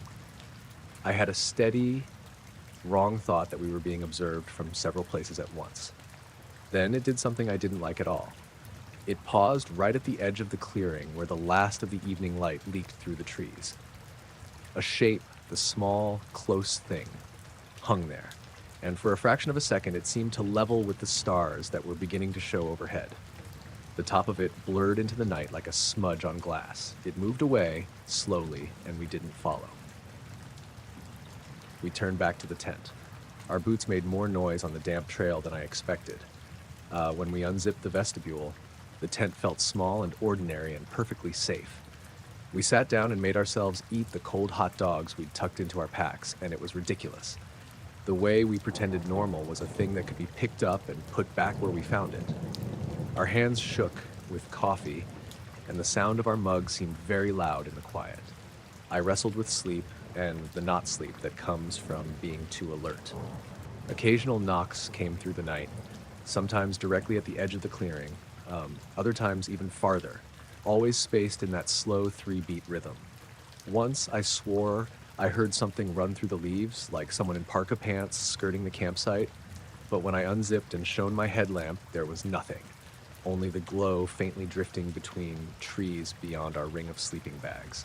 In the morning, the light was gone like something that had never been there. The ground between the trees was soft and unmarked, no footprints, no trampled ferns, nothing that showed where the light had danced. The knocks had stopped. The forest was full of birdsong and a normal, ordinary kind of noise. and the first coffee tasted like the first coffee you have after a bad night. Better than you feared, but everyone at the table too tired to be funny. We tore down camp faster than we usually did. Pieces of the night kept replaying for me as we packed, how the phone camera had blanked, how the knocks matched our steps sometimes, how the light moved without wind. Laura said maybe we'll read about lantern festivals, and Ben said or someone's new lantern tech. And I said nothing because I didn't have an answer that fit. On the drive home, the road curved through hills, and the radio cut in and out in patches. My signal flickered to life, just long enough for us to get one bar of reception and a weather advisory for thunderstorms out by the coast. The rest of the day, we circled the topic like a subject at a dinner party you don't want to be the only one to bring up. We all admitted later that we'd been afraid at different points, not the kind of jump and run fear, but that slow, aware fear that makes you move carefully and count. Back at the house, I washed my boots and hung them on the porch rail. The ordinary tactile things helped: soap suds, stiff laces, the smell of campfire lingering on jeans. I kept checking my phone, more out of habit than hope, flipping through the shots we'd taken earlier. Trees, our messy campsite, Laura with her hair in a knot, no pale light, no frozen frames. I've told a couple of friends in offhand ways how we chased a light between trees and heard knocks in the dark. They smiled and said predictable things. Ghost stories and lanterns, signal interference, a trick of a wet night. Maybe they're right. Maybe we were tired, or the combination of damp cold and expectation made the world conspire to be strange. But I remember the rhythm of the knocks, the way the light held its space between trunks and refused the beam of my flashlight, and the phone camera that simply would not show what my eyes had. Sometimes, when my sleep runs thin and I hear a tapping in the apartment, someone on the stairs, a package on the porch, I look up and hold my breath, waiting for a pale oval to drift by the window. It never does. We made it home without anything following, no scratches, nothing to show except the memory of the night. The woods folded back into the ordinary day in front of us. The knocking has never come again, and the pale light has not drifted past any of my windows since. But every so often, when the evening is the kind where the trees hold their breath, I find myself listening, just in case the rhythm returns.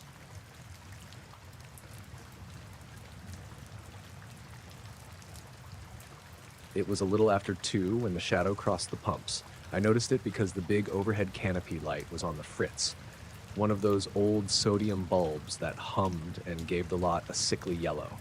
I was behind the counter, scraping a half-frozen donut into the trash and topping off the coffee drip, when something passed under that light and made the air look wrong for a second. Not a person. Too long and thin, like a curtain of dark sliding between islands. It moved slow, deliberate from pump 3 toward pump 6, and when it went past the gray SUV that was idling with its engine off, the driver didn't flinch. He was staring down at his phone like everyone does, completely oblivious. I chalked it up to sleep-deprived eyes. Night shifts do that. But then the security monitor flickered. We've got 4 cameras on the canopy, part of a system the owner installed when someone took a jackhammer to the beer cooler a couple years back. The screen in the office goes to a grid and shows all 4 feeds. And for a beat, the camera over pump 4 showed static. Then the static swept like snow only in the lower left corner, and then the picture was back. I looked up and the shadow was gone, like somebody had pulled a curtain shut. A woman came in. I remember the jingling of the door because I always listen for it. Asked for a lotto ticket. She smelled like cigarettes and winter. The sleeve of her coat had frost on it, even though it wasn't that cold. She paid with exact change, and her hands never trembled. She glanced at the pumps on her way to the register and said, "Weird out there, huh?" And I nodded. I wanted to tell her the shadow had just crossed the island, but it sounded stupid as soon as it left my mouth. She left, the bell tinkling, and the lot looked ordinary again. The SUV idling, a couple of empty carts, a crumpled receipt on the ground. I went through the usual motions. Sweep, bag, restock the cigarettes, check the beer cooler, write down the delivery times on the clipboard. The little things you do on the second shift to keep from going hollow-eyed. The radio over the deli counter was playing a late-night talk show that's more us than music. callers with weird stories, farmers phoning in about coyotes. But the signal cut like it does when my phone loses a bar. A thin strip of static, and then the host's voice came back as if nothing happened. Then the overhead light over pump 5 dinged and dropped to half voltage, this slow dimmer effect that made the shadow of the pump handle look wide like a hand. The hum from the light made my molars ache. When I looked at the CCTV again, one of the cameras showed the parking area empty and the image folded in on itself in a corner, like a smear of time where nothing had been recorded. It made me feel like the night had a seam. A pickup rolled up at pump 2 and the driver stayed in it, headlights on, window down by a hair. He kept glancing at the tree line past the lot. Once he opened his door and listened, then shut it, then leaned on the horn for a second just to break the quiet. The horn sounded thin, far away. He came in and asked for smokes and nothing else, paid, and left without looking at us again. Later, I checked the timestamp on the receipt, 2:09 a.m. He'd been at the pump for 3 minutes. I remember that detail because the exact minutes kept ticking at me like a clock everyone else ignored. Something else happened that I didn't like. The pharmacy across the street that had those bright channel letters, the letters that glow white and make your skin look a different color, flickered in sync with the canopy light. One moment the sign was steady, the next it blinked out for a second, then came back on. The whole block went dim the tiniest fraction of a degree, just long enough for the shadows to feel pushed a shade deeper. Then the moving silhouette returned. This time it started at the corner of my vision, down the aisle by the slushy machine, and it slid right across the painted striping toward pump 7. It was bigger now, or maybe I was closer to it in my head. It moved without sound. I stood up from the counter, forgetting the half-wiped pastry I was supposed to toss, and walked to the front glass because that's what you do. You go look, even though you know people look and don't see the same thing. When I peered through the window, it would have been ridiculous to say there was anything there. Headlights made lines on the pavement, the street lamp over the corner threw its cone, and the SUV was still idling. But when I looked in the direction the shadow had slid through, the lot felt like a stage after a prop has been dragged off. The color was wrong, as if a film of gray had been wiped across the night. For an instant, my vision caught the movement at the edge like the corner of the world riffling. I blinked, and whatever it was settled into nothing. I stepped out onto the forecourt to get the smell of cold air in my face. The winter air had a wet, metallic tang. The pumps hissed softly in the pause between customers. From where I stood, the light over pump 5 had settled into a steady low buzz, and then a little wind picked up, nothing harsh, just a draft that moved the paper cups in the dispenser. I felt watched in the same way you do when a dog stares at you across a yard, and you know it's not going to bark. I walked to pump 6, and the CCTV monitor in the office showed nothing but itself. The grid with the channels and the little green dot that says recording. I watched the green dot like a pulse. That's when the pale light appeared above the lot. It was made of a color that doesn't cleanly fit a description. Soft, pale, with a touch of blue that made it look like moonlight through milk. It hovered maybe 30-40 feet above the asphalt, a little to the right of the canopy. It didn't cast shadows the way a normal light would. Instead, its softened edges made the flashing sign across the street look like it had been painted with less attention. When I looked up, the wind died away. The cups stopped rattling. Even the idling SUV seemed like a sound from somewhere else. I watched the light move slow and aimless, no path, just a drift between the tall sign and the tree line. It wasn't high enough to be a plane, not shaped like any drone I'd ever seen at the county fairs or watching fireworks. It was small and precise as a hand's palm hovering a couple of feet from a face. I could feel a pressure in my ears, like when an elevator takes a floor and you notice your sinuses for a second. I went back inside to the monitor. One channel had a weird gray smear in the corner again, but now, on the live feed of pump areas, the pale light was a blank white spot. When the camera image froze, I had that familiar cold wash of wrongness. I could have blamed it on old wiring or the security system needing an update, but our owner is careful about maintenance. His sarcasm is really a veneer for thriftiness, and he rigs things tight. He'd have mentioned it if any camera was spotty enough to blame on hardware. One of my coworkers, Luis, he usually works the graveyard with me on weekends, came in for his break and leaned against the counter with his jacket half on. He looked like a man you wake to make coffee at 3 when you had the right amount of sleep. "You see that light?" he said without the usual preamble. There was a pause like the endings of sentences on the radio. "Yeah." My voice sounded small in the cavern of the store. He didn't smile. He told me he'd been outside by Pump 1 filling the paper towel bin, and he'd felt like his phone was losing charge faster, even though it read normal. He'd seen something on the asphalt like oil slick, but solid. He said his teeth had been buzzing. I heard the same static in his wording I'd heard from callers on the talk show when they're sitting in the dark on the couch saying they saw something weird. We went out together. The light hovered, slow as a thought, and when we moved, it edged away like a cat slipping from the foot of the couch. Luis kept glancing over at the trees. "Like eyes," he said, "watching without looking." He didn't sound like he was joking. I walked to the far edge of the lot where the parking ends and the gravel starts. The light drew a lazy circle over the next block, and every time I tried to get a camera on it, my phone fumbled. A black square where the image should be, a message that the camera app had crashed. I thought about grabbing one of those old disposable cameras off the shelf, not for the picture, just because that absence of instant recording felt like proof in and of itself, and then I laughed at how ridiculous that sounded.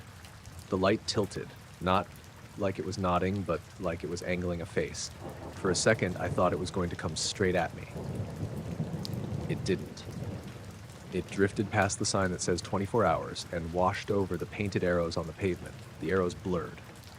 The light brightened just enough that I could see faint mist above the asphalt, the kind that comes off from a warm engine in a cold air pocket. Then, without any build, it winked out like someone snapped their fingers. The lot snapped back as if a filter had been removed. The hummed tone from the canopy light washed back into a single frequency buzz. The radio came alive mid-sentence. A car rolled in at Pump 3 with a soft whine, and the attendant's radio on his shoulder crackled to life.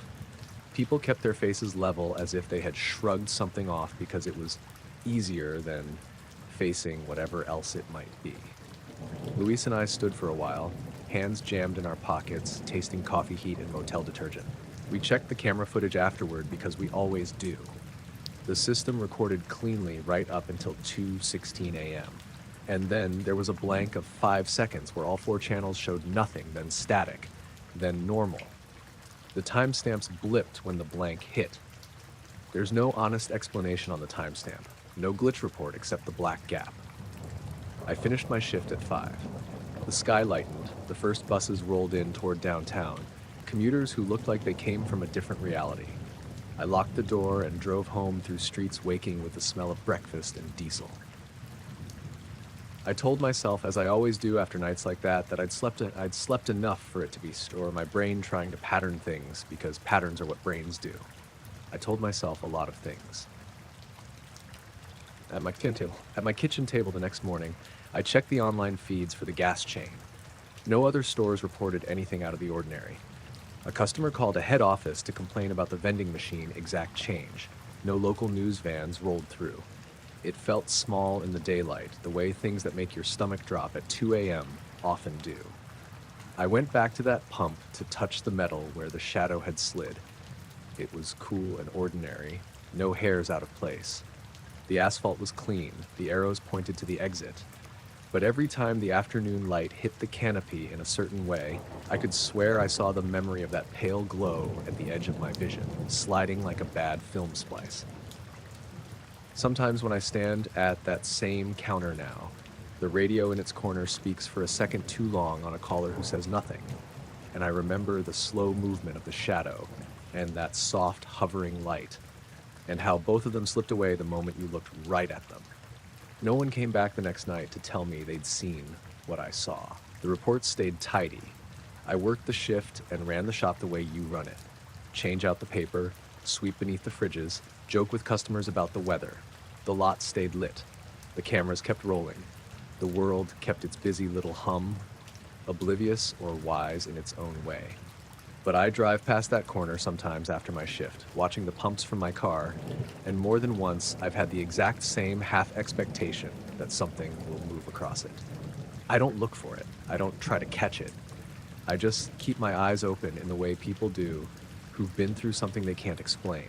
Alert, a little careful, making more space in their mind for the things that don't line up.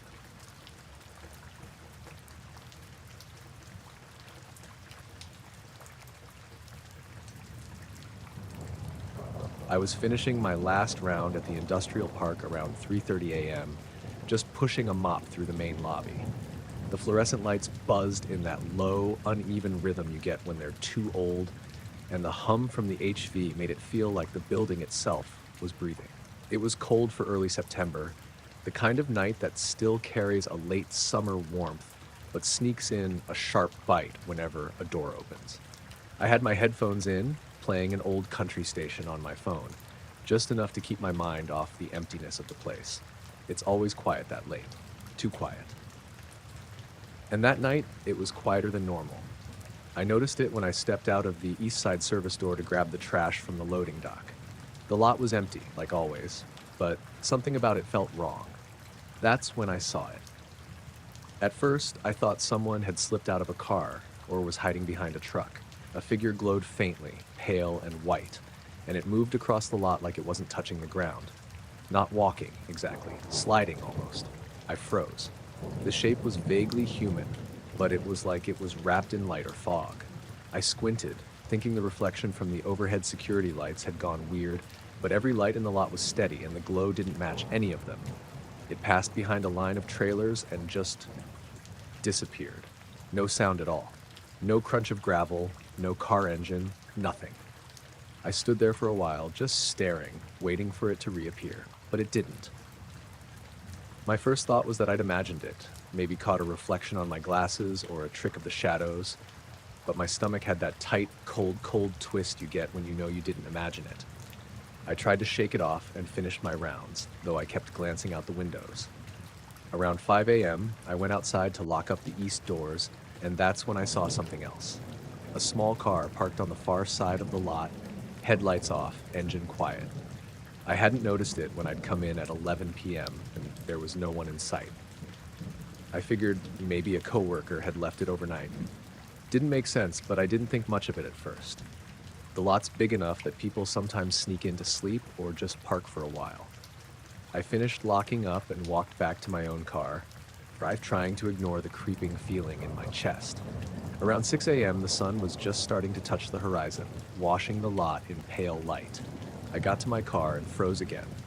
Two men were standing there right by my driver's side, both dressed in black suits that looked new, pressed, hats. Their faces were pale, almost featureless in the dawn light, and they didn't look like anyone I recognized from the park. "Morning," one said. His voice was calm, even like reading a script. "Were the security lights malfunctioning last night?" I blinked. I don't think so." I kept my keys in my hand. I didn't notice anything. Everything looked fine. The second man nodded slowly. "Good, we just wanted to check. Very easy for something to go unnoticed when the building's empty." I nodded, feeling stupid and nervous. My eyes flicked between them and my car. "Right?" There was a pause. They didn't smile, they didn't fidget, just stared like they were expecting me to say more. I didn't. My throat went dry. "You're the janitor?" the first one asked. I swallowed. "Yeah." "Nothing else unusual?" the second asked.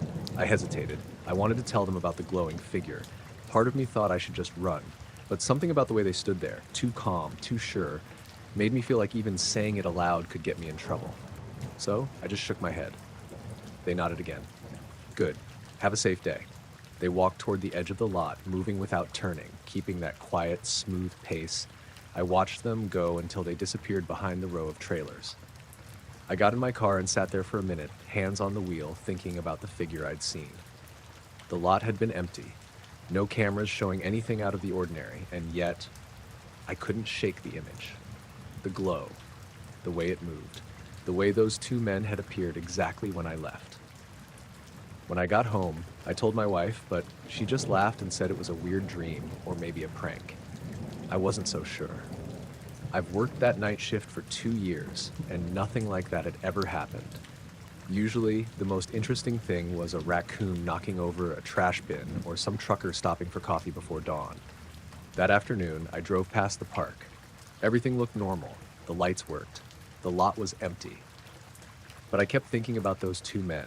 I tried to convince myself they were just contractors, some kind of security inspectors, but their timing, the questions, they weren't normal. Not that calm, not that precise. A week later, I asked a coworker if anyone had been in the lot early that morning. He shook his head.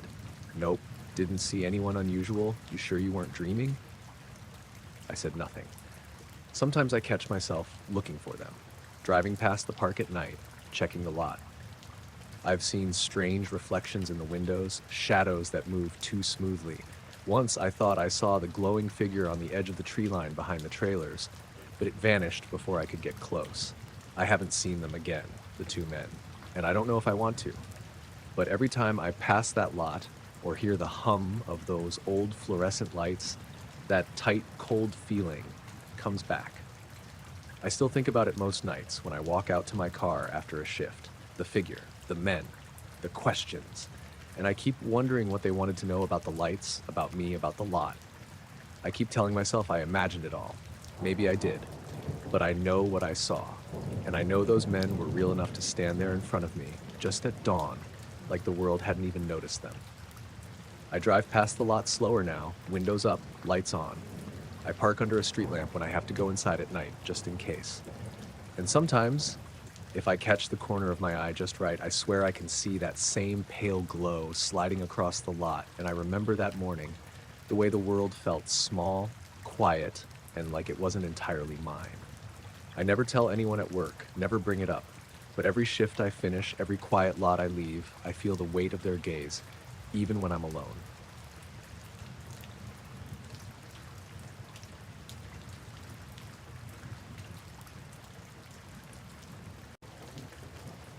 I was on my little boat, a 24-foot center console named the Minnow, somewhere off the northern coast of Maine.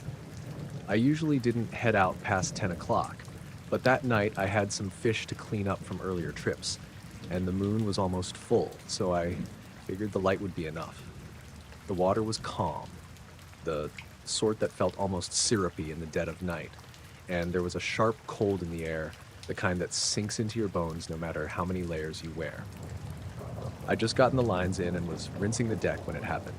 At first, I thought it was a lighthouse or another boat, but nothing on the radar. Then a beam of white light, really bright, cut across the water. It came from above the clouds, like a searchlight, but wrong. Too steady, too precise.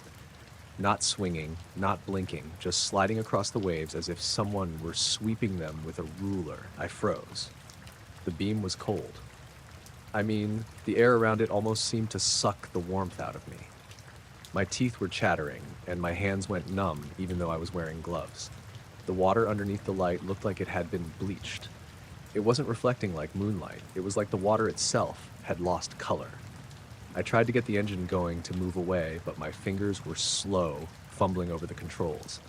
Every instinct told me to just get out of there, but I didn't move. The light didn't just shine in one place. It slid in a pattern, almost like it was searching, and I couldn't tell if it was looking for me or for something else.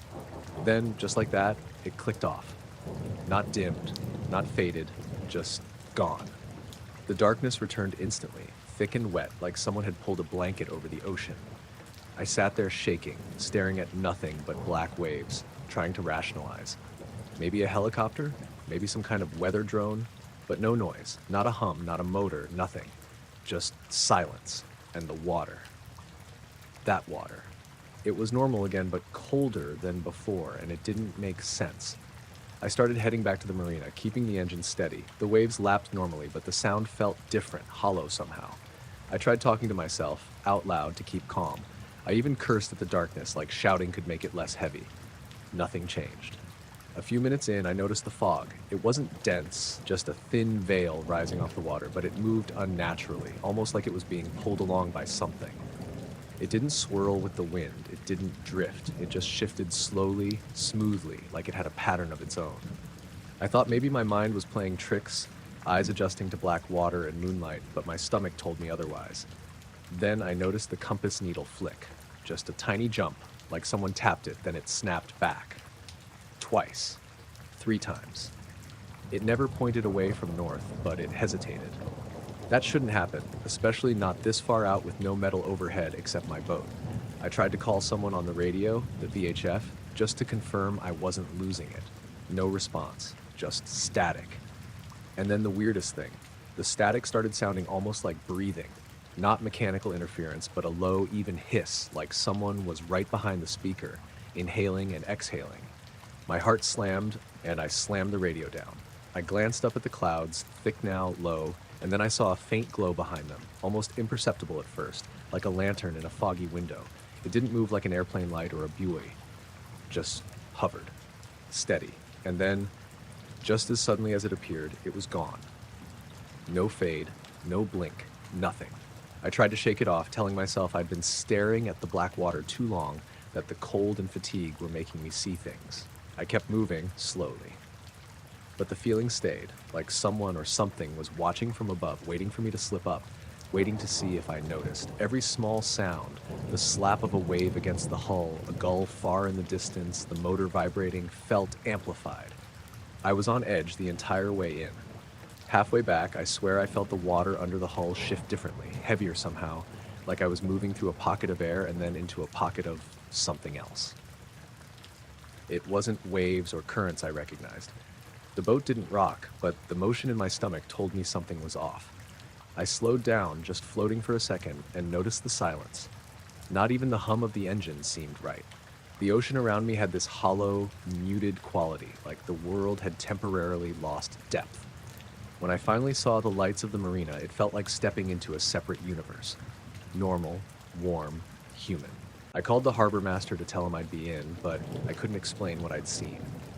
Who would believe a beam of light cutting across the water, searching? Who would believe the fog moved like it had a mind, the compass flicking, the radio hissing like someone breathing? I tied the boat up and sat in the cabin, staring at the water through the window. Everything looked fine, quiet, peaceful. And yet, I couldn't shake the sensation that part of the ocean I'd been in was different now, like it had been touched by something I couldn't see. I went home after that, warmed up, ate some food, and tried to sleep. I couldn't. Every time I closed my eyes, I saw that white light cutting across black water, smooth and relentless. I kept imagining it sliding, always searching, moving with a precision no human could manage. In the morning, I checked the boat. Nothing seemed damaged, nothing out of place. The waterline was normal, no signs anything had been below the surface except me and the usual marine life. Even the fog had disappeared. But I could still feel it in my fingers, in my chest, in the way the air smelled faintly metallic and cold when I breathed. I took the boat out a few nights later, tried to retrace my route. Nothing. No light, no fog, no feeling. Just water, black and indifferent under the moon. But the memory stuck, the weight of that moment pressing down. It's been a couple months, and I still think about it. Sometimes when I wake up in the middle of the night, I imagine that beam sliding across my backyard, searching, precise, silent. I tell myself it was a trick of the mind, or a strange weather phenomenon, or some kind of plane or helicopter I didn't see. But nothing fits perfectly. Nothing explains the cold in the air, the way the water looked drained of color, the way the fog moved, or the radio. I haven't been back out past 10 o'clock since. The boat sits tied up in the marina, quiet. I still go out for day trips, nothing late at night, nothing past the regular routes. But sometimes when I'm alone on the water near dusk, I feel the weight of that beam again, pressing down, and I keep my head down, my hands steady, and I move. I've thought about trying to tell someone, Coast Guard, scientists, even a friend. But who would believe it? Not the way I remember it. It's real to me. That light was real. The cold was real. The silence was real. Everything else, I don't know. And that's the part that sticks the most. Not the beam itself, but that something like it could exist above the clouds, moving with purpose, unseen, and then just stop. I still see flashes of it when I blink. I still hear the faint hissing in quiet rooms, and sometimes, just sometimes, I catch myself staring at the sky, wondering if it's watching back.